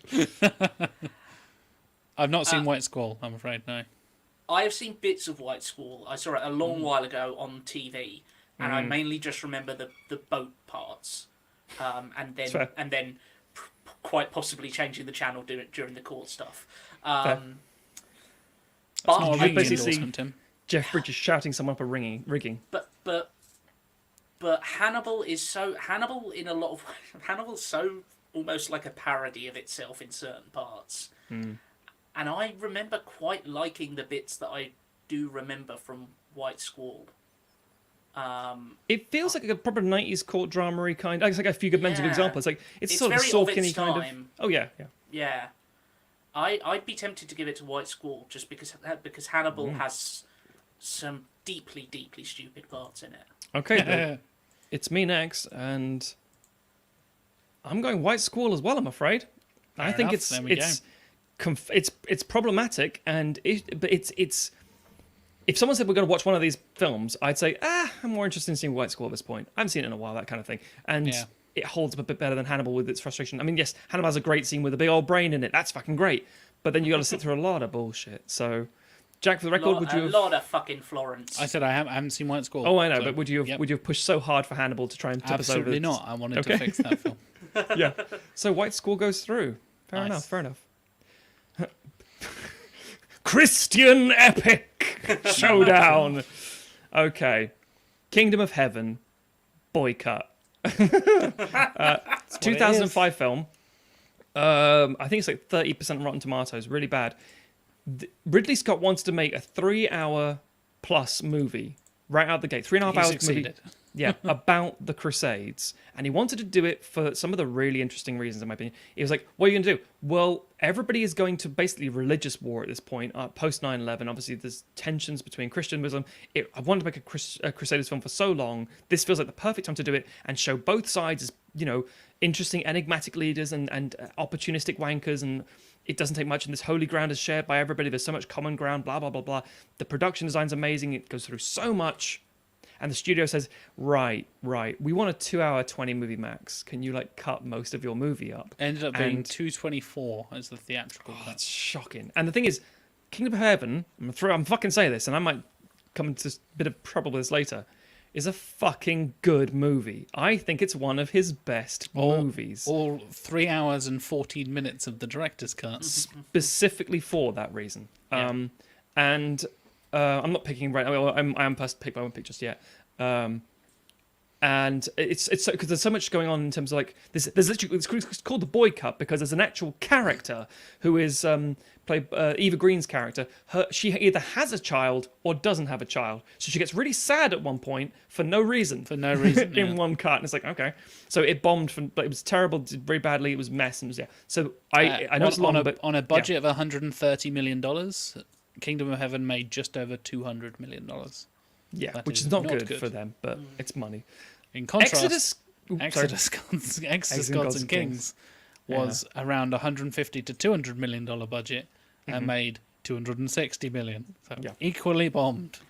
Exodus Gods and Kings 2014 is problematic for one of two reasons.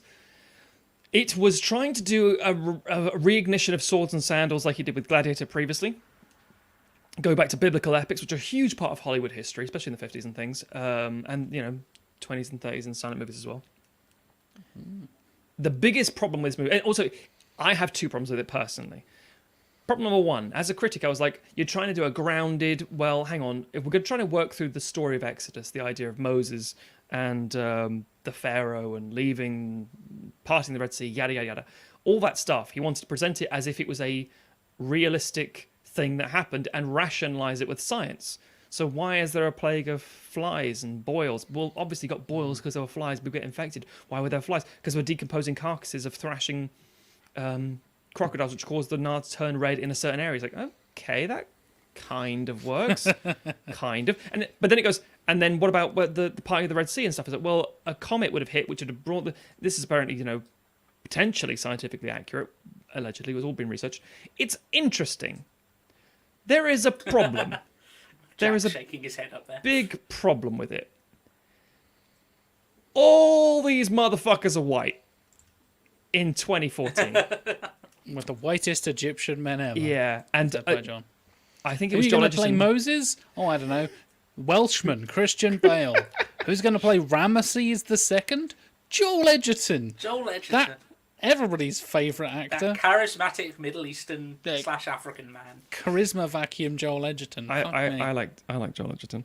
No, you don't. I do. He was. Although he did also. He was asked in an interview, "Should you not step aside for this for someone a person of color?" He said, "It's Ridley Scott. If someone else, Ridley Scott's asked you to do a film, you don't say no." And it's like, that's not the answer you're supposed to give. Yes. So, Exodus, Gods and Kings. The production design's fucking great. It's really good in places. The scenes, the directions. There's lots of really cool stuff. Death of the Firstborn doesn't make any sense, obviously, because we're trying to be logical and rationalize everything with science. And then all the firstborn kids die. Yeah, just reasons.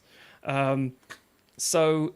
Yeah, there's a lot going on. It is back in the olden days. Everybody just kind of died. When you've got like a really old ass film with Yul Brynner and Charlton Heston that is better, and even a Val Kilmer, Ray Fiennes film from Prince of Egypt, which is even better, you've kind of fucked this one. So in my opinion, I'm voting first. I am voting Kingdom of Heaven. What about you guys? Have you seen them both? What are your thoughts? I have seen them both. Kingdom of Heaven by a country mile. And that is very much seems to be the consensus in the chat. With all copies of Exodus need to be rounded up and launched into the sun. Kingdom of Heaven Director's Cut is my favourite Ridley Scott movie. Wow. Yeah. It's good. That's actually my favourite Ridley Scott movie from Remy and John. Shit. Incidentally, we should have said right at the start, we didn't do the one thing we usually do. I'm terribly sorry. That was me being too zealous, I think. We didn't say what's our favourite Ridley Scott film and who we think is going to win. So should we cover that in a second when we will do, yeah. Let's do this round. Next bracket. Yeah, this is the end of this bracket, so almost. So, Tim, just for completion, what would you have said? Had you seen both? Or? Have seen neither. Oh, fuck! Excellent. Never. I mean, I avoided Exodus, Gods and Kings, but Kingdom of Heaven is just one of those ones I have not got round to seeing. Just like some time. I think you. I don't know if you like it or not. But some time. This little bracket actually is an excellent example because I was trying to catch up with Ridley Scott films for this, and. Ridley Scott makes fucking long films. Exodus Kings is 2.5 hours long. Yeah. I know it's trying to ape those like ancient epics, but like so many. His average film is over 2 hours long. He likes a long film. Yeah. Not necessarily a bad thing, but because you tell the story that needs to be told, but sometimes for an audience that's an ask. Very much so. But everyone has a lot of time on their hands at the minute. That's going off of like original theatrical cuts mostly as well. So I'm sure if I went and did director's cuts, that average would be even higher. It would probably be creeping towards like 2.5, 3 hours. Easily. Yeah. Did I say wow at some point? By the way, you did. A comment. Yeah. Wow. I've not seen either one. Wow. I know. Yeah. There's a comment from Mike in the chat. Yeah. Where I broke my nose. Interesting one from Mike as well. We were taught the firstborn slept lower than the other children and toxic gas rolled in from something. Wow. That was, again, unintentional. That's actually quite interesting because, again, that would have been an interesting way to rationalise it in the film, but they didn't. Odd. Interesting. Right, so before we go any further, just very quickly, off the bat, gentlemen, what's your favourite Ridley Scott film, followed by what do you think will win this?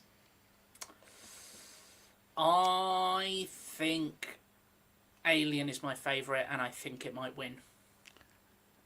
Alien's a very fucking strong contender. It is one of the best films ever made.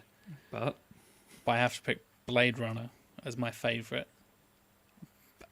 Alien might win though. Anyway, funnily enough, I had a sneaking suspicion earlier. I was a bit worried because I know how much at least two of us, I think all three of us really like this film. We've talked about The Martian before on this. Yes. Yeah. Whether it was on the show or not, I can't quite remember, but the three of us have definitely talked about it. I was like, ooh, The Martian could be a dark horse here.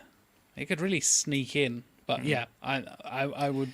My pick is definitely Blade Runner as my favourite, and probably for winner as well, to be honest.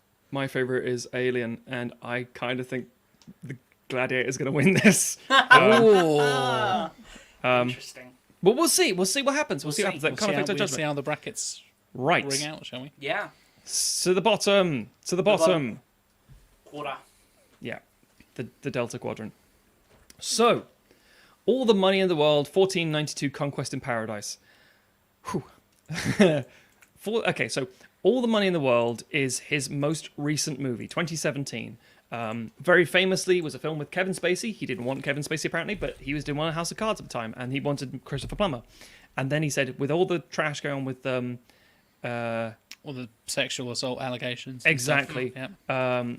With Weinstein and with Spacey, he said, I can't. This film will never see the light of day. I have to refilm it. And this is an interview where he says he's very good. I'm very good with budgets, so I can do it. I knew I could do it. I can make it work. And I called Chris in New York and I said, we're going to do this. He said, okay. So very good with budgets in a way that contractually he would pay Mark Wahlberg a lot of money, and And not Michelle Williams. Williams, not a lot. Yes. So, All the Money in the World, I really, really fucking like. I think it's a fucking great movie. And a great performance, Chris Plummer on Winter Awards. I watched it in preparation for this, and I agree. I think it's very good. It's Really brilliant. Tim, have you seen it? I have not. It's a long film. Yeah. It's really We're long. in the- It this- is I'll- it is I'll over give you a 2.5 hint. hours long. I have not seen, of these 4 we're covering now, not seen one of them. Shit. Okay. That's interesting. So, everybody get ready with the comments because we might be relying on you, maybe. Gonna happen. Yep. Maybe. All the Money in the World, a great film. Very much of a sort of thriller kind of going on as well as a biopic sort of thing.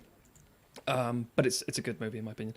1492 Conquest in Paradise is Gérard Depardieu playing Christopher Columbus in 1992. Now there is one consensus on this one. The film is ambitious and interesting. It's pretty decent, but the most important thing is the score is phenomenally good. It's Vangelis again. It's by Vangelis, yeah. Yeah, and I've got a friend of ours who she plays viola in a. Brendan just shouted, Vangelis! And he's right to. She plays viola in an orchestra, and she maintains this as a fantastic. And they're sort of like, it's like, we should put something on the background while playing this board game. Put that on. Put it on now. It's like, okay, fine. You should see All the Money in the World. It's a good film. So I believe this is a Jack first one. So, Jack, what's your? I have not seen 1492 Conquest in Paradise. Okay. But the thing I did know when I was looking it up is that there's another Christopher Columbus movie that came out at the same time that is apparently even worse. People really hate that as well. That has like 7% on Rotten Tomatoes. It's Christopher Columbus is not a good person to film The about. Discovery, Well, which is another 1992. Just to stick my oar in ones where I've not seen any of them. One features a sexual predator being rightfully booted out of a film post-production, and the other tries to paint Christopher Columbus in a at least somewhat good light. Yes. When even at the time his crew were like, we're worried about this guy. He seems awfully happy to do genocides. He's very happy to just rape and pillage and murder everything in sight. Just watch the trailer. It's all like at one point, Jared Depardieu's like telling him like he's conducting ridiculously, and they're hoisting up a bell for like this sort of church that will be like the first thing on the Florida shore. And he turns around very triumphantly and goes, "It's like no, I'm good." No. But it's worth a watch. As far as filmmaking is concerned, it's very. As far as the actual biopic, fuck that shit. I might funny listen to the score. Score is Vangelis sounds good. He does a great score in this. We'll talk about him later on, that's for sure. We will. So, so Jack, your All vote the money in effectively the is- world All the money. has to be my vote. 'cause I have not Tim, I'm seen afraid, the other no vote. So I'm gonna go All the Money in the World as well. I assume Nice. the audience is mostly the audience. The audience is the correct word. Are also thinking very. Yeah, there we go. one. Yep. We'll We've go got a with few that votes then. for like my favourite is Alien, but I'd bet Blade Runner to win. Okay. Blade Runner, I think it's a better film than Alien. Controversial. Remy says if we did it with the public, it would be Gladiator winning, which is controversial. Yeah. Remy also a fan of 1492. Percy like 1492 way too much. Way too much. Just love that genocide. He did say he also likes J.K. Simmons' character in Whiplash, so he has this like self-loathing. The character's connection with characters. interesting and cool. I wouldn't say I It's an just wants- amazing just wants like performance by Christopher Columbus Simmons to yell because at Simmons is brilliant. yeah, Christopher Columbus will yell at you while you're being. That sounds as much like it's getting into a sexual fetish territory. Conquest has good Depardieu. To be fair, as much as I gave him a ridiculous, flamboyant, he actually, he acts in it. Yeah. Unlike, Funny enough, I heard it. I mentioned History Buffs, the YouTube channel before. Yeah. He compared how good Master and the Commander is in terms of it's fictional, but all the naval combat and the actual way it's all laid out and all that kind of stuff is immaculately researched and really well done. and Napoleonic times, this is exactly how it would have worked, and all this kind of, everyone's got the right titles, and the ship moves in the right way, and all this kind of stuff.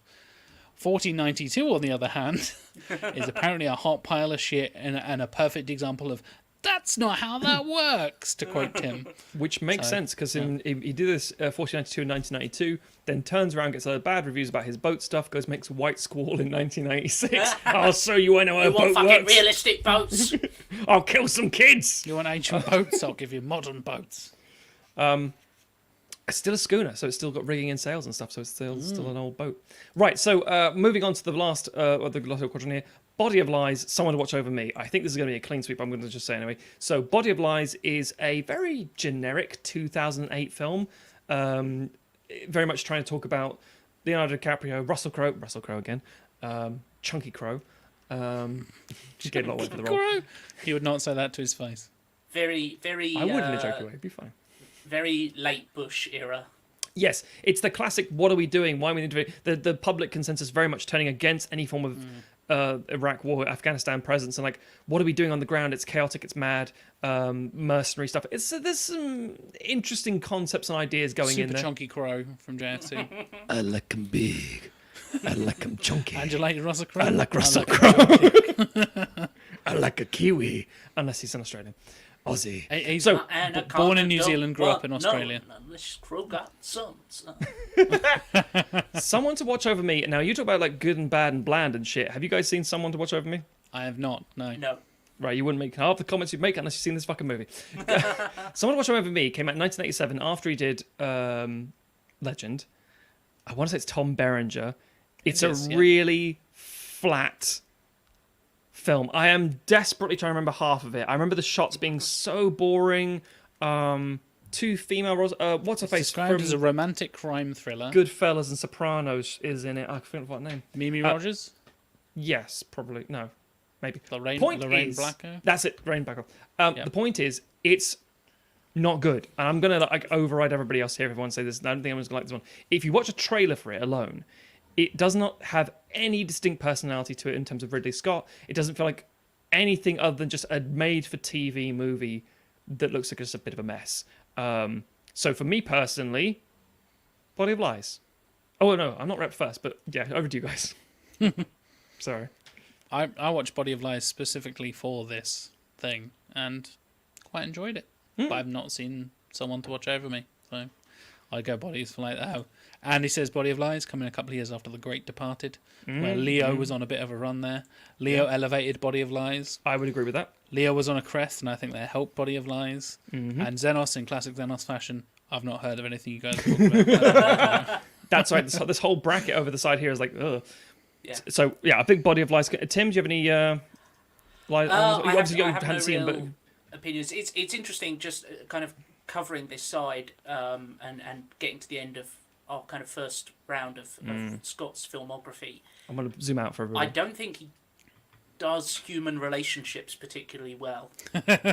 At least like His best films are certainly about not aliens romantic. and androids and I was going to say he doesn't do women well, but like obviously like Ridley is a great character, but she's also like Ripley? she's Ridley. you just call her she's Ridley? not- Ripley Scott. I might have done. Ellen Ridley It's Scott. fair. It's fair. It's all good. Man. Ellen Ridley Scott. Ripley is a great character, but she's very much defined by her job and the situation she's in.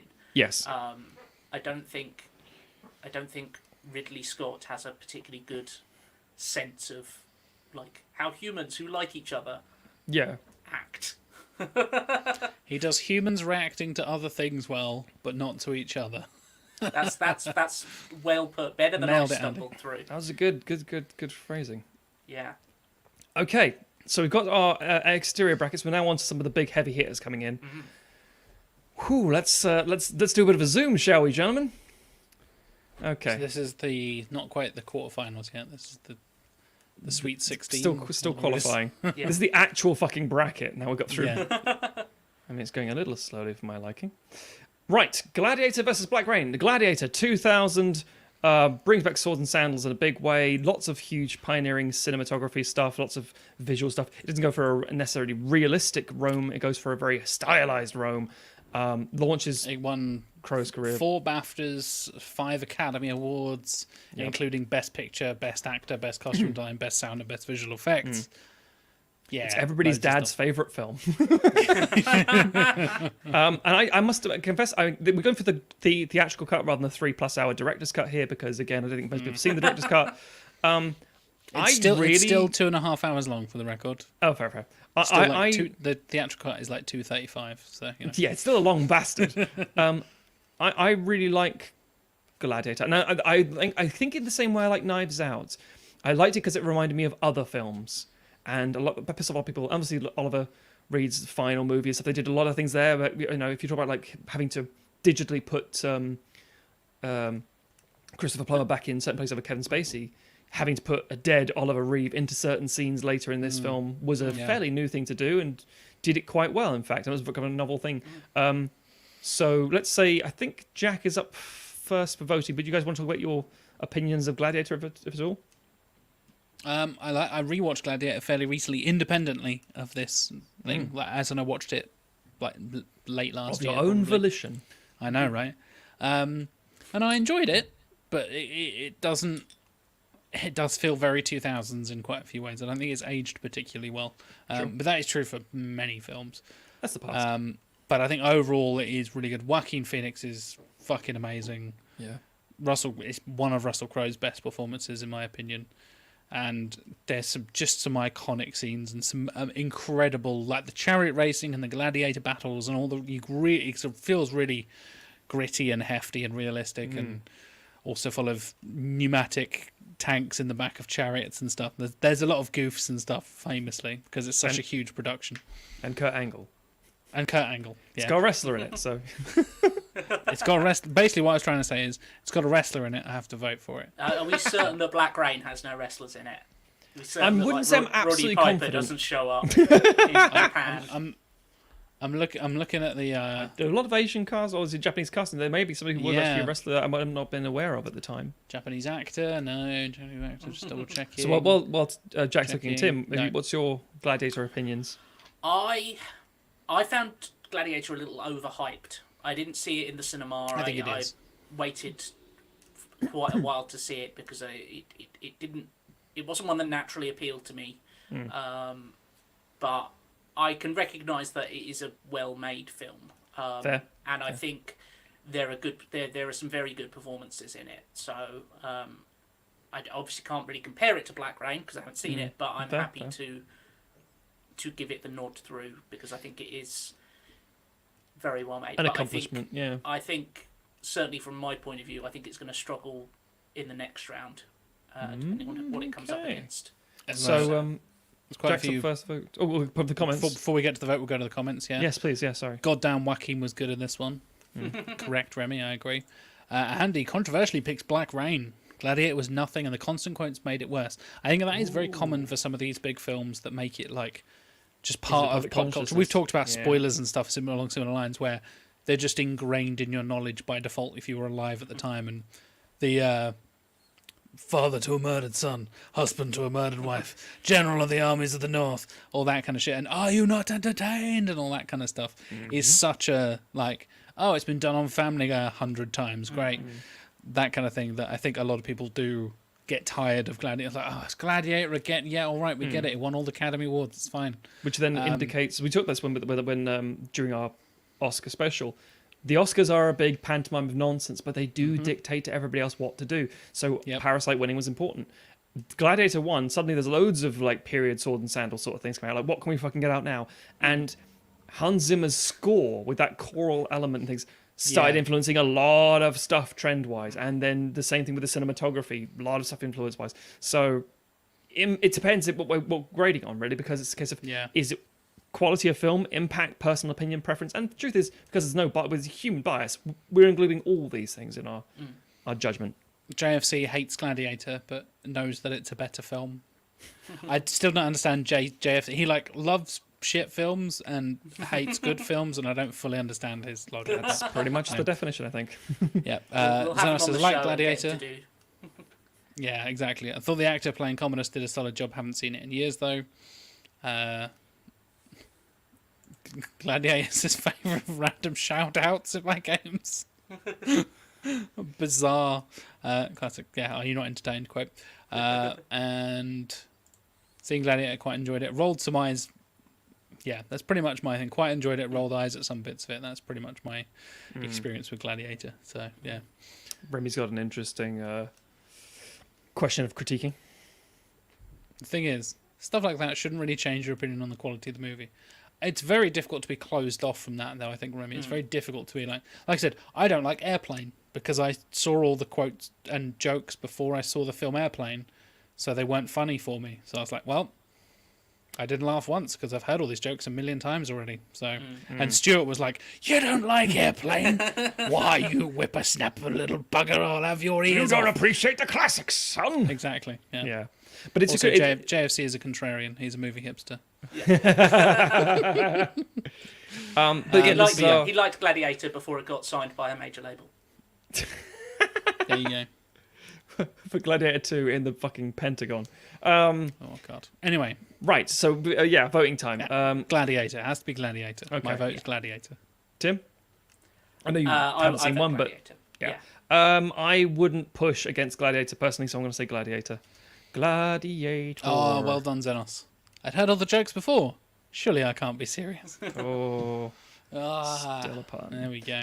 Matchstick Men against the Duelists. Again, only seen one of them. We don't need to go through big long discussions We anymore. don't now know. Now it's just conversations about ourselves. So I'm the only one who's seen both, right? Yes. Yeah. I feel Matchstick Men is the better choice. Actually, Tim's up first, but what do you think, Tim?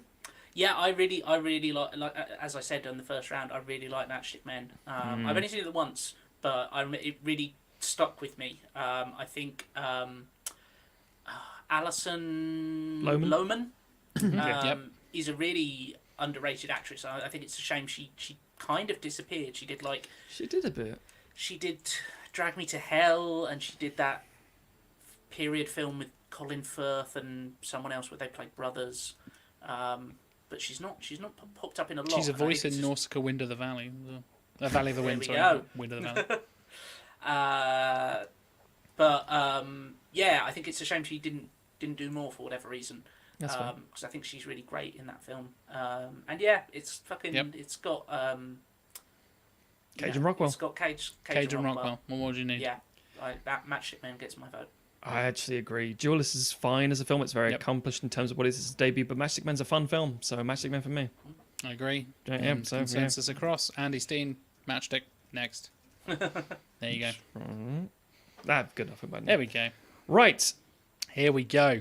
The Martian. So The this dark is horse has arrived, ladies and gentlemen, in my opinion. nay, motherfucker. The Martian, 2015 comedy apparently. Science fiction. It's a light-hearted science fiction exploit, and because it's Yeah. so like a light-hearted You could tone, argue it's a sitcom because technically a street. Mark the character is Still funny workplace because he's sitcom. in that situation. Yeah. Matt Damon, great claim, and it won a load of awards and things, and did very well. And a lot of people really enjoy it. He does do a lot of talking to camera, like he was on like The Office or Yes. Parks and Rec or something. And Tim, weird used the enough, this is example- one that does pretty well for scientific accuracy and stuff with Yes. Neil Tyson because they had a lot of scientific advisors working pretty closely with them. And Yeah, stuff I've like heard that. And apart from, well, the book is more accurate than the. Not to be that guy, but the book is more accurate than the film. Oh yeah. And he does the whole like propel himself with a fire extinguisher thing, the Iron Man thing or whatever it is. In the film, he jokes about doing that in the book and then doesn't actually do it in the book because it's not possible. And it's like, well, yeah. There's some mistakes that get pointed out, as we said, as Andy's saying here. Some mistakes get pointed out by experts, but I thought it was great. Kept me hooked until the end. It's a very thrilling film. It's very fun. I love The Martian. I think it's brilliant. It's got a great cast. So it literally is science versus fantasy here. Wait, I've lost count. Is it Tim first? I think it's Tim first. No, I was first last So time. yes, I should have I described apologise, the didn't fire speak first. extinguisher thing as the Wall-E moment. Yeah. Yes. that is- Yes. Yeah, exactly. My vote is for The Martian. It's a good film. I actually think it's really fun. I enjoy it. I would happily watch it. Legend's like, yeah, Legend. I'll watch some bits of it, maybe fast forward some of it. But Yeah, The Martian's a great film. Legend is one of those. I went back and watched it to be like, oh, I haven't seen Legend. I should go back and watch that. And then maybe at some point in the future, I'll be like, you know what? Let's watch Legend. But The Martian, I'll be like, stick that on right now. I'll watch The Martian. I'll watch it as soon as this live stream ends. I could sit down and watch The Martian happily. Yeah, Dark Horse. So it's through. But Tim, what's your thoughts? Yeah, it's The Martian. Legend is one of those ones, and I'm sure this is a topic that we'll get to eventually. But like, I would love to see someone take Legend and do like a limited series like spin-off. Ooh. And You don't want a exploring- Snyder-esque grimdark reboot, Tim. No, or even like do like fuck the Dark Crystal and do like a Dark Crystal's yeah, what I'm thinking, like a yes, Netflix. and obviously And then it's- cancel after one season, despite being Yeah. really popular. and obviously it's similar. It's that 80s fantasy aesthetic yeah. that you get in that, and Labyrinth, that kind of Muppets and makeup. Muppets and makeup. And yeah, like I think it's a shame. It's kind of a shame it's getting kicked out this early because like it looks so good, but as a film in total, it doesn't really hold up. Whereas The Martian is just great. I think if it was against some other things in this round, I would potentially be voting it through. If it's on the other bracket, on the other side, the bottom right. Yeah. Yeah. That's fair. I for the ambition, I actually get what you're saying, Tim. I would agree with that. Yeah. So, Prometheus American Gangster. American Gangster is 2007, Denzel Washington, Russell Crowe.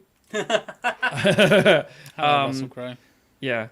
And it's Xenos is off. having a shower, it seems. Have a nice shower, Xenos. Again, real life sort of story, biopic kind of thing about. Wait, it's not 80s, it's 70s. Yeah, it's 70s. Yeah. 70s drug crime in New York and stuff in Harlem and things. I think the problem with this movie is there's two biopics going on at the same time, cop and crime, and sometimes it's too much going on, but it's really fucking well made, and the director's cut as well, being 20 minutes longer or whatever it is also really fucking good, but we're not talking about that right now. Cast is amazing, Josh Brolin in there as well. It's just a really, really good, grounded crime thriller piece. Yep. With some really enigmatic lines, some great scenes, great character stuff. Against Prometheus. Denzel being Denzel, Yeah. So, Jackson, first, what have you seen of these? I know you've seen Prometheus, we just got that already, but American Gangster, what do you guys I've think? seen American Gangster as well, and I absolutely love American Gangster. That's foreshadowing my pick there a little bit because we know how much I don't like Prometheus. Yeah, Tim, what's your thoughts? I'm not as keen on American Gangster. I think it could have done it's one of I've talked about how Scott makes long films. It's one of his longest, even before you account for the extra 20 minutes of the director's cut. It's 2 hours and 40 minutes as the standard cut, and just shy of 3 hours for the full. Yeah. Yeah. I think it could have done with some like you say. I think it's sometimes trying to tell two different stories at the same time and could do with a little bit more focus.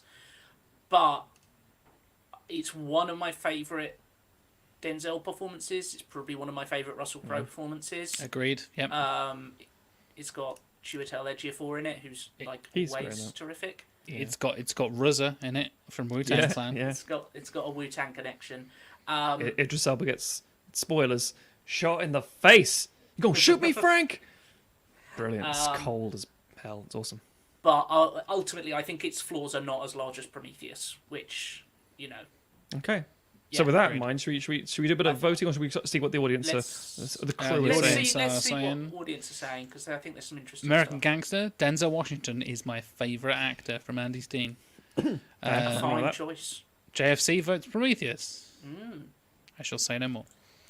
American Gangster was great from Remy. I don't think it's even close. I agree, Remy. I agree. I've only seen one, so Prometheus from Mike. Prometheus was sequelized, so if it gets to the court, what does it say if it gets to the quarterfinals? It won't. Prometheus is going to win this. Spoiler alert: Prometheus doesn't. Tim and I just turn to each other and wink. All of a sudden, Jack goes, "What's happening?" We're gonna make this work. But no, I think that's reasonably unanimous, apart from the people who haven't seen American Gangster and noted hipster and contrarian Jonathan Firth Clark. that American Gangster is better than Prometheus. Okay, so votes. Start with Jack. American Gangster, please, Prometheus, Matthew. Jack. Prometheus. I'll write it in. I'll write Prometheus in. Just type in. Tim, I assume you're not going to go Prometheus, are you? No, I shall go with the AG. AG it is. American Gangster. Straight through American Gangster. Right, other side. We're bringing in The other 1979's his second movie, Alien versus White Squall. I wonder. Do we have to ponder on this one long? Do we need to even talk about Alien? I guess we kind of do. 'Cause Nah, White I mean, we Squall's can, going we can through. leave it till when it's going to actually face. when the it's in the challenge. final. Yeah. Are we genuinely going to whip through this, I think? Is that Absolutely, fair? Alien. I think, yeah. Absolutely Alien. As we're closing in on 2 hours, so we should. Very good point, we don't yes. wanna Fuck you occupy all from people's JFC. Alien. Alien. Yeah. Yeah, Okay. straight away. This is going to be a problem, I think, this one, actually. So Thelma and Well, Louise. This is an interesting one, yeah. Yeah, a film that Ridley Scott was shipping around, and I think it was Michelle Pfeiffer who said she was busy for the actual role, said, why don't you just direct it? Because he couldn't get anyone to direct it on board. The men said, the women's story isn't very interesting. He said, that's kind of the problem. And so he said, all right, I'll do it. And he said, and this is kind of a good and bad phrase, he said, I knew if we did this and it wasn't funny, people wouldn't watch it, men wouldn't watch it. So I had to make it funny, and everyone watched it. And he's like, that's kind of tricky. But at the same time, okay, that's your history of it. So Thelma and Louise, Susan Sarandon, and her game name's gone out of my head. Fuck. Gene Davis? Gene Davis. Yes, Gene thank Davis. you. Yeah, in a league of her own. So She is yeah, an Olympic archer. yeah, she is. She's really fucking good. Anyway, another point. Really, it's a lot of people's like favorite. Good question from Andy in the chat. We'll get to that, Andy. Yeah. Don't worry. When it comes around Yeah. to me, we'll get to that. So yeah, Thelma and Louise is a really, really prominent thing. I remember being in high school in Nicholas Breakspear High School before I moved to Norwich, and it was a film club, and I was about 13, 14 years old, and we watched it as part of the sort of film club kind of thing. And then I moved to Norwich, and I didn't know anybody, and I didn't do any film stuff for a long time because I felt too sad and thought, oh no, these people are all weird. They were. No offense, Tim, you were in a different year. Same school, different year. Point is, I was thought, weird as well. I was just yeah, weird but in a not fun not way. no. I don't mean, when I say weird, I mean Norfolk weird / beat me up. So Thelma and Louise is a really important film for a lot of people. It's a really good movie. It launches Brad Pitt into the fucking public's consciousness. It's really triumphant. It's very fucking. It's very 80s despite being 91 film, but we always talk about the crossover. Really well done, really well acted, really well constructed. Puts a very prominent female spotlight into the film in terms of the voice and cast and yada yada yada. It's actually a really fucking good movie. It's also in the Library of Congress, selected for films Yes. for preservation in the National Film Registry for cultural, historical, or aesthetic significance. Yep. So it is considered like a landmark of like feminist Correct. filmmaking and stuff like that. And loads of people moaned because, oh, the men are portrayed really badly. Or the men in the film are they're big mean men. And men, Men are not all wankers. hashtag not all men in 1991. Yeah. They didn't know what a All hashtag wankers. was, but Brad somehow Pitt's they all did. right. Brad Pitt's all right. He because he's a charming young man, but still winds people up. So you two have seen the film, I assume. I have not. No. Really interesting. I didn't even know Ridley Scott directed it until we did this thing. It's not very. I I have have always. seen- I have always assumed that Thelma and Louise was like something from the 70s or 60s that was like remade later on or something. I had no idea A, that it was a 90s film, Yeah. and B, that it was directed by Ridley Scott. So to answer Andy's question of did you see Thelma and Louise first or the Simpsons parody, I've only seen the Simpsons parody with Marge and her new best friend, Yeah. whose name I can't remember. But yeah, I've not seen the original. So Laura is the daughter. I can't remember the mother's name. Gary Busey. Yeah. if in doubt, Gary Busey. Yeah. So Tim, you've seen the film. I've seen Thelma and Louise, unlike Kingdom of Heaven. However, I think even if I had seen Kingdom of Heaven, I'd probably be voting for Thelma and Louise here because I think it's really good. I really like Thelma and Ruth Louise. is the other lady's name, by the way. Ruth, of course. Marge and Powers. Ruth Powers. Yeah. Okay. Yeah, I really like Thelma and Louise. I think it's really good. It's probably the exception to my earlier observation of like Scott can't do interpersonal relations. That's a very good point. That's a very good point. I mean, they are kind of reacting to stuff, as Thank you, Andy Andy. said, but yeah, the law. it's yeah, And men being but arseholes. it's probably his best example of like here is a friendship and like If it's an two example of people. someone who takes their faults, the things they can't do well, and says, "Look, you say I can't do it well, but I did this." It's like, well, that's Yeah. fair. He has range, so Yeah. And to unlike put my the further comments of Christopher the Nolan. Library of Congress into perspective, Shrek So is in the Shrek. Library of Congress Yeah. as well. Yeah, the Library of Congress has some interesting things in there, but then, like, Historical or everything- cultural significance such as Shrek. It's Such like as Shrek. Armageddon being in the Criterion Collection. You're like, yeah, this list might be flawed. Michael Bay has 2 films in the Criterion Sorry, Collection. is The Rock as well? I think The Rock as well. Yeah. But Yeah. to be fair, I like Correct. both those films. Right, so I'm up first. This is gonna nothing worse than a bunch of men on a podcast saying, "What a woman film! I ain't getting through." Kingdom of Heaven is a really fucking good film. It's better than Thelma and Louise. I'm sorry. It's got a female queen who's trying to keep shit in control while a load of men try and manipulate the situation around her, and a kid stuff happens and leprosy and So, Kingdom of Heaven for me, Jack. I mean, you guys are tricky because you I haven't haven't seen seen half Thelma of and these. Louise, so I have to go Kingdom of Heaven. Tim would go Thelma and Louise. I'm the dissenting voice, Thelma and Louise. Yeah. That's fine. What's the audience From- say? Out of curiosity. From the comments, I haven't seen Thelma and Louise, also Kingdom of Heaven. Thank you, John. I agree. I can remember scenes from Thelma and Louise, but not from Kingdom. So yeah, fair fair. enough. Thelma and Louise for me, it's a good movie and more memorable. Similar sort of lines there. Of Remy all the- is a die-hard Kingdom of Heaven fan, Yeah. as we've discussed, so he's going to fight for that until the Cut end. them all down. Of all the Scott that I haven't seen, Kingdom of Heaven is the one I want to see most. I Yeah. will say that. Well, I would also say, if you haven't seen Thelma and Louise, Jack, watch Thelma and Louise. It's very 90s, but it's actually... It, at times, it flips back between fun and traumatizing. It's really good. I've got it on DVD, Jack. You can borrow it. Tim is the best of us again. That's mine. That's fair. That's fair. We're not going to complain with that. Yeah. Right. Here's a one. Blade Runner, 1982. One of the best films ever made. The final cut. The one I picked for the best year ever because it features this film and my other favourite film, The Thing, Yeah. released on the same day in 1982. The day that Jack wishes he could time travel to. Exactly, yeah. It's like, screw killing Hitler. I want to see him Yeah. back in the cinema. Yep. I Yeah, wanna all the travel- other customers going, go wanna see travel this back. shit. You idiots. When would you travel back to, Jack? 25th of June, 1982, and like, oh, are you going to go and kill? No, I'm just double billing at the cinema. Yeah.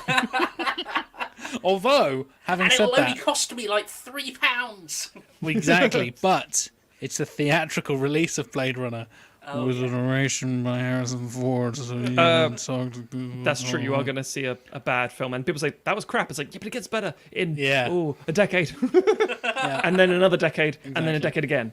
Yeah. But we're talking about the final cut specifically because it's the best version of the film. Some people like the director's cut more, but the final cut is the best version in my opinion. Would you I guys agree. Yeah. Okay. Good. I don't think Deckard is a replicant, but I agree. Interesting. Denial. That means you're a I've as well. seen multiple versions, but I can't remember which That's fair. which ones Which of one? the 7 different ones I've seen, and can't necessarily remember the differences between them. I just Put it remember into perspective, the versions of Blade Runner has its own Wikipedia page separate from Blade Yeah. Runner. That's how much. But I just remember that Blade Runner's really fucking good. I saw it in the cinema, the final cut, a couple of years ago with a big group of friends, and all the blokes were like, "God, that was so fucking good," and all of our girlfriends were like, "That was the most boring thing I've ever seen in my life." Small friends I worked with a bookstore were like that. It's like we did 2 80s films back to back. One was Dirty Dancing, one was Blade Runner, and it gender divided the room immediately. So also the women are saying, Harrison Ford's really rough with this woman. It's like, yeah, he is. Sorry. Yeah, it's a weird like, oh, let's put some saxophone on the scene. Is it going to be a sex scene? If you're into that, yeah. No, he just kind of slap her about a bit for no reason, and then she's in love with him. It's like, are Which you is also sure? what you do in noir films, I guess. Not saying I'm It's approving. very my daughter, my sister, my daughter, my sister. Oh, I love you after all. It's like, what? He just beat the shit out of you. What are you talking about? Because they're programmed to love each other. Because one's a robot and the other's a robot, Jack. Jesus. What? I think One's the a movie's robot, better the when other one's a Deckard is replicant. not. Ooh, The interesting. movie's better when Deckard is not a replicant. Thank you, Remy. But he is a replicant, so we know it's okay. That's good. I'm glad you I worded think, that. I think it's I think it's best when it's ambiguous. That's true. Oh, I agree. That's the most. All sci-fi is particularly Yeah. interesting when it's. I would agree with ambiguous. that. Right. So, Jack, you're up first. Blade Runner. Tim. Next. Blade Runner next. I love all the money in the world, but Blade Runner is Blade Runner. Come on, guys. Blade Runner Yep. 2049 it is. Blade Runner because the aesthetic and setting are my thing, Also, it killed a load of companies. as is required at this Yeah. point. Vangelis. Vangelis. Mech suit. Vangelis. Yeah. Okay. Body of Here we Lies, go. Black Hawk Down. Black Hawk Down was Interesting released in pairing. 2001, the same year as Hannibal. It is a very gritty. I thought at the time when I was watching it in the cinema, I thought, oh, is this about the Iraq war? It's like, Mogadishu. What's Mogadishu? It's like, oh, it's Africa? And you're like, Somalia. what? 1923. yeah. Yeah. Somalia. And it's like, oh, it's a different thing. It's like, why is Faith No More playing in the background and this thing? But it's got so many people in this movie, really and has. the biggest complaint was people couldn't follow who everyone was. It's like, yeah, because they didn't take the helmets off like they do in every war movie. It's all just It a felt- bunch of white dudes in Yeah. helmets. If I'm honest with you, I really feel the Black Hawk Down movie, not just they're inspired, but every time they're doing a new Call of Duty game, they're like, what do we do with this one? Should we just chuck on Black Hawk Down again and just do that? And just do whatever that visual aesthetic is, that please. Fucking Yep. AAA Games development loves a crashing helicopter. Yep. Classic. If you're in a helicopter at the start of the game, you know that sucker's going down. If Like, you're with, even to the if Jeremy Piven is flying your helicopter and you're playing a game of Scrabble, you're fucked. exactly. Limo is a Exactly. word. I mean, you've got like to put it this way, you've got Orlando Bloom, William Fichtner, Nikolai Coster-Waldau. By the way, Jamie Lannister is in there. Eric Banner is in there. Sam Shepard, Tom Hardy, Jason Isaacs, Josh Ewan Hartnett, Ewan McGregor, Hugh Dancy. Who Every else have we motherfucker's got? in it. It's crazy. Yeah, loads. Yeah. Ty Burrell. Tom Hardy's debut role, I believe. Yeah, so one yeah. of his very early ones, I think. If not his debut, yeah, you might be right. So weirdly enough, Body of Lies, You're Black Hawk correct, Down, yeah. both. He went on Very to do interesting. Star Trek Nemesis. I think there's a statistic about Black Hawk Down. People watched it and there was like an enlistment up to the army because of this. People went, oh, I'm going to go to Well, the Rangers specifically or some shit. But I don't know if that's came true or out in not. like October 2001. That's hard to judge that metric. Well, that's what I'm saying. That's what, I don't know what could have possibly influenced a war film doing well in October of 2001. I Hang on. can't think. Is there got a anything that calendar springs to here. mind? Doesn't say anything Yeah. written down. No, yes, but I'm saying that the idea that it's Hold on. I was shortly after my 11th birthday. On the 8th of That's what it September, was. 1991. It that might have been it. was September 1991. So, yeah. So 2001. So, yeah, that makes Yeah. sense. Yeah. Cool, good. So yeah, Black Hawk Down and Body of Lies, both reactionary pieces, some would say, but that's not the case. But very much poignantly timed pieces. Yeah, because Black Hawk Down couldn't have been a reactionary piece No, that no, closely released no. to. But the Gulf War, it might be reaction 9/11. to obviously that was Yes. still in consciousness and things. So it's The war on terror was already a kind War on of Terror. in the conscience. it's let's see here. Yes, Tim's up first. So I think Black Hawk Down is a very well made film, and it has a lot of really great moments in it. It's incredibly well shot and well paced. Paced in editing, I think. In terms of like the actual whole film, I think there could be a little bit of tightening up in there. I don't disagree with that. That's fair. I think it. Once again, 2 hours, 24 minutes, ladies Yeah. and gentlemen. I think it is very in the up the butthole of the American military. Oh yeah, entirely. So the people, Michael Bay like levels. the Somalians, are not portrayed particularly well. Yikes. They're basically starving hordes or people who are out there to kill American soldiers. And I think its timing leads to some unfortunate. Like, I'm fairly sure this film would have been played for American soldiers to like get them all revved up before they went Almost into the Iraq certainly, War. yes. Yeah.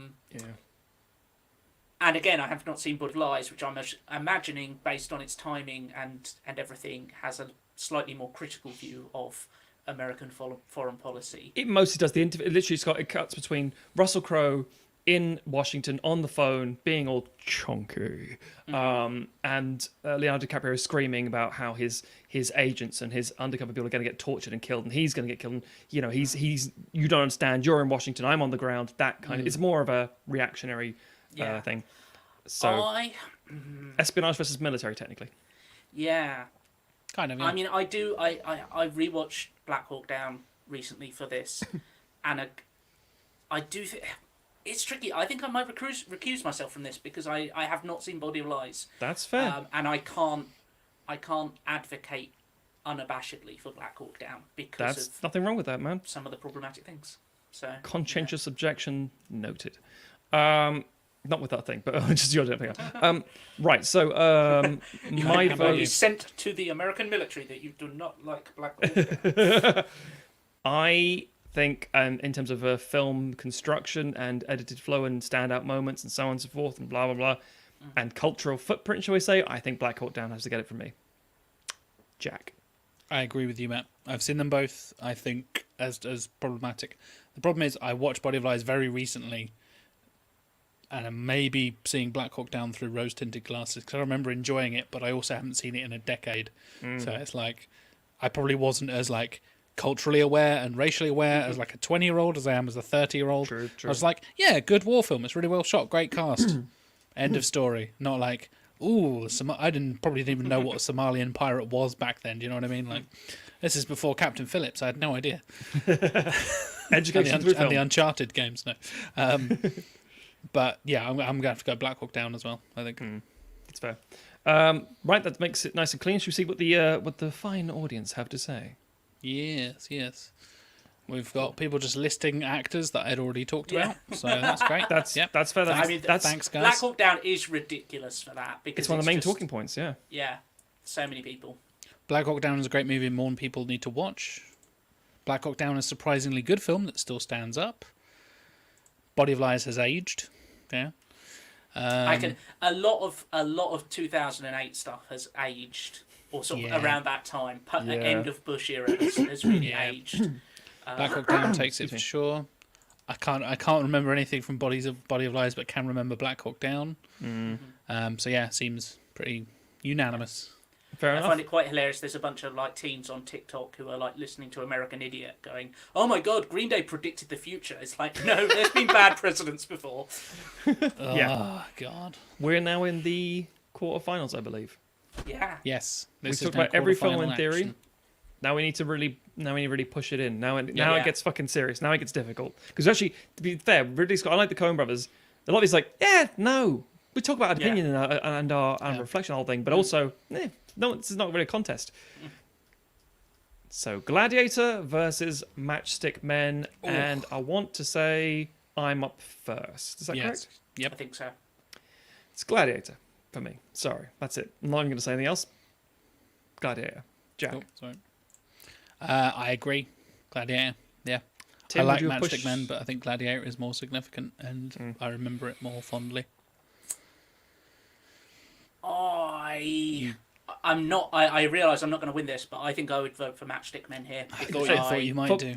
For posterity, you can always, it's like, you have to put down what you think is... Yeah. Yeah, you go for it, Got to man. vote my conscience. Yeah, exactly. Yeah. Nothing wrong with Stand that. up for what you believe in, Tim.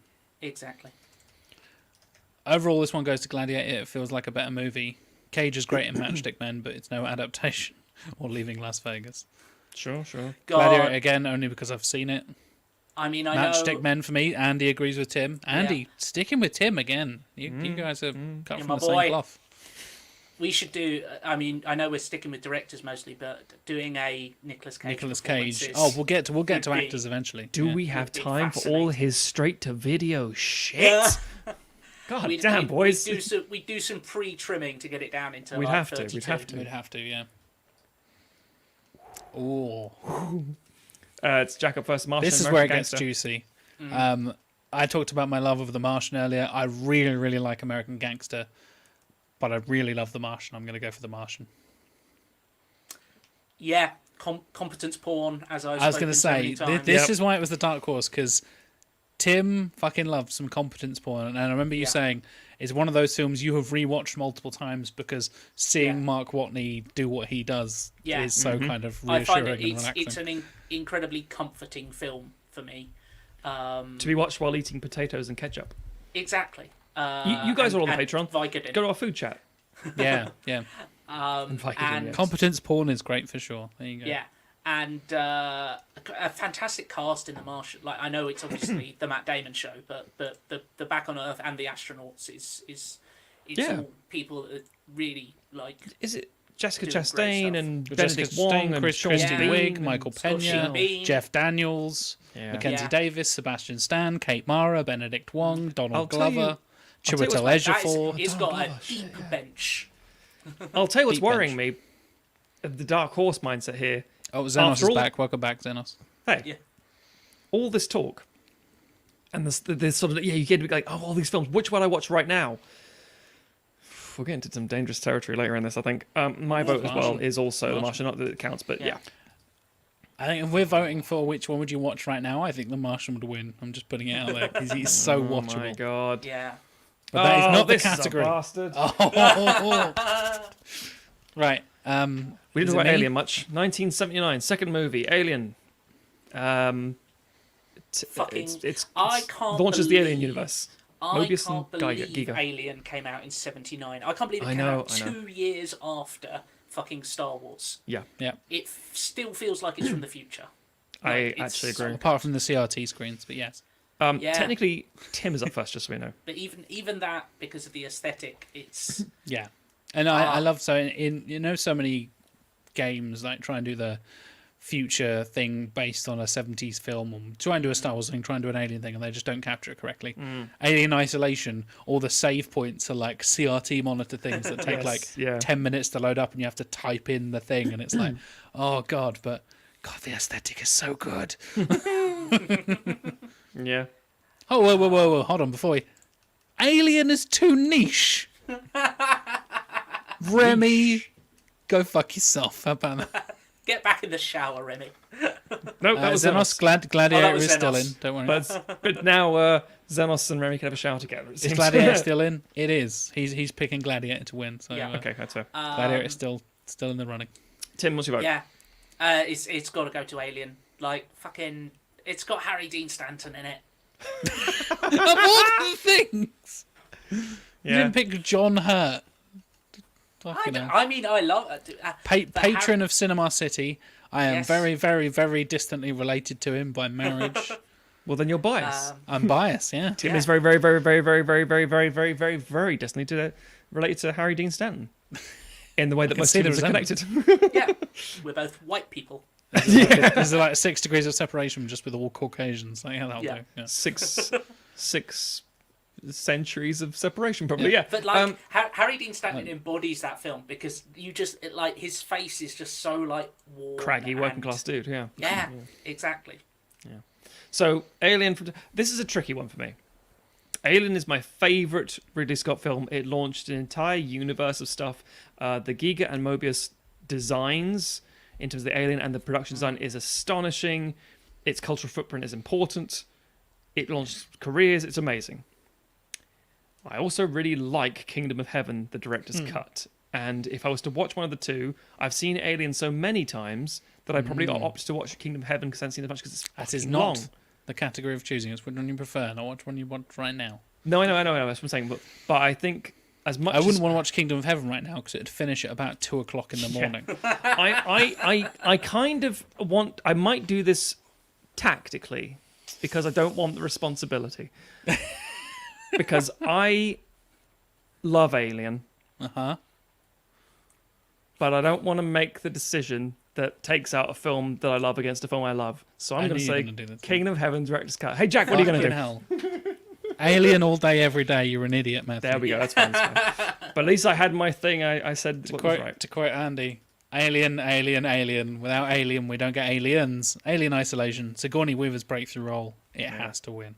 That's fair. That's fair. Alien I is can't- I great, can't- but Kingdom of Heaven shows off Scott at the top of his game and utilising all the tricks he's learned over 30 years. I would agree. I would Shut agree. up, Jonathan. Don't encourage Matthew. You Right. two, your little buddies, just hanging out. Don't worry, because we're going to have a really awkward chat when Oh, Alien goes up in a have- minute. I have beef with Remy now because he was rooting for Yeah. He's Kingdom rooting for of Kingdom of Heaven, of course. Right, let's scroll to the last Aliens. one on this just little a list. much better. I Film, don't think my this one's God. going to be much of a problem here. It's me up first, isn't it? Yes. Yes. I choose Blade Runner because it's Blade Runner.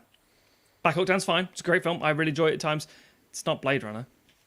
It didn't inspire Cyberpunk 2077 to shit itself. You should all just T-pose in Yeah. commemoration. As all our motorbikes explode underneath us Yeah. And our genitals just pop out for no and our reason. genitals hanging out. Maybe they are. You can only see us from It's the a waist Zoom up. call Yeah. on the internet. That's what happens Yeah. these days. So yeah, what are you thinking, Jack? Jack.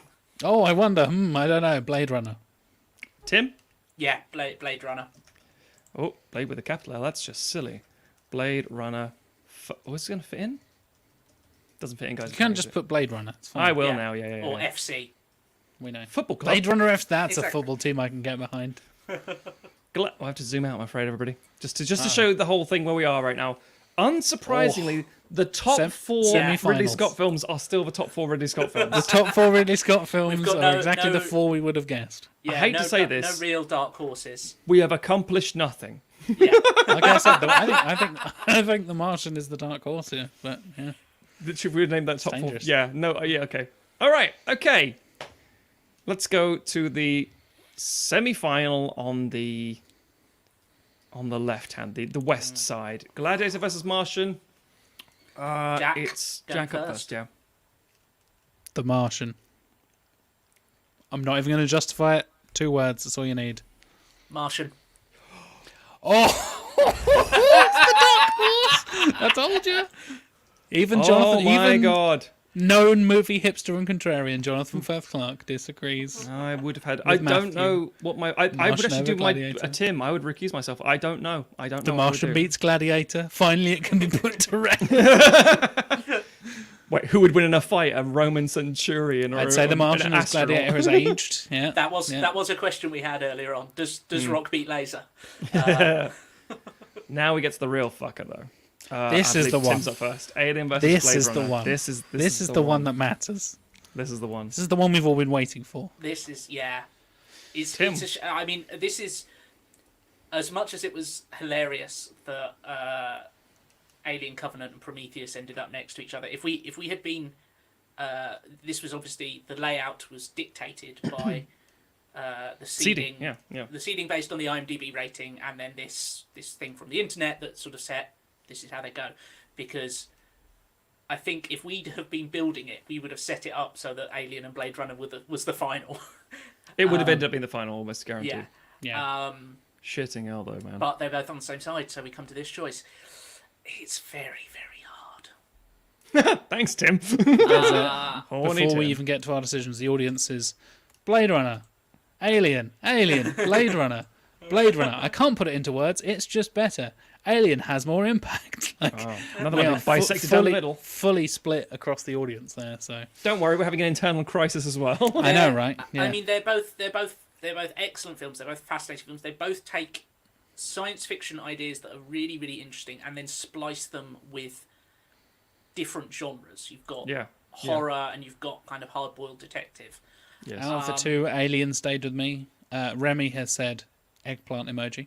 Yeah. Thank you, Remy. That probably counts as a vote for Alien. It definitely does. Fucking hell. Both amazing soundtracks, like Oh yeah, My boy really Goldsmith. good, some really good performances in both. Jerry versus Vangelis. I am gonna put my vote in though, and I'm gonna say Alien. Oh, Shit. oh. Okay. Now again, these are two of Broken my Matt. true. These are two of my absolutely Vangelis. favorite movies. I think they're fantastic. I really love them Let both. Toothless decide. That's good. Yes, Toothless good Tim. Mike sides with Tim. Here's an interesting question to help you decide, Matt. Oh, go ahead. Yeah. Which movie, if you had to cut out from reality, would you miss more? We get so much fucking traction on the Discord about Blade Runner 2049. I don't know. Because that film is fantastic. His actually, I do have an argument, and it's a final argument from me, and it will put this to bed once and for all. If you're ready. Ready. Alien got it right the first time. Blade Runner had 7 cracks at that shit, so it's got to be Alien. Alien has never needed a director's cut. Alien launched a whole universe and stuff. The style. Alien does have a director's cut, doesn't it? It does have one, but nobody cares about it. Well, Whereas Blade fair, Runner, fair. I mean, again, I get this is a close one because Blade Runner was a like the theatrical just because the studio are assholes. The director's cut is really good, but the final cut is the best cut, and the best cut can't be coming out 20 plus years after you've already 30 years after you've done the film. So I think Alien personally for me. Jack, what would you have gone for if you had Blade Runner? Absolutely Blade Runner. That's fair, man. I'd miss Blade Runner more. Not a huge fan of the Alien movies. Controversial, Remy. That's interesting. Well, I would argue that there's like 2.5 good Alien movies, to be fair. So exactly. We also have a very interesting finale here by name only, a Martian versus the Alien. and a great, if we want to make a spin-off film, fantastic. Watch Mark Watney trying to survive on Mars when there's xenomorphs loose as well. Yeah. Oh, I've got to staple up this plastic sheeting and as it melts through the HAB unit at him. I think if anyone is curious, if there was a third place finale between Gladiator and Blade Runner, we'd all pick Blade Runner, right? Yeah, absolutely. Yeah. Just wanted to make sure that was all nice and clear. Yeah. Right, Martian Alien. This is actually very interesting. It's me up first. Is my Dark Horse prediction coming true? Because I don't know. We've got to vote for the Martian. It's Alien versus an Alien. This would be an awesome 50s sci-fi B movie. It certainly would. I mean, the technically, Martian Alien.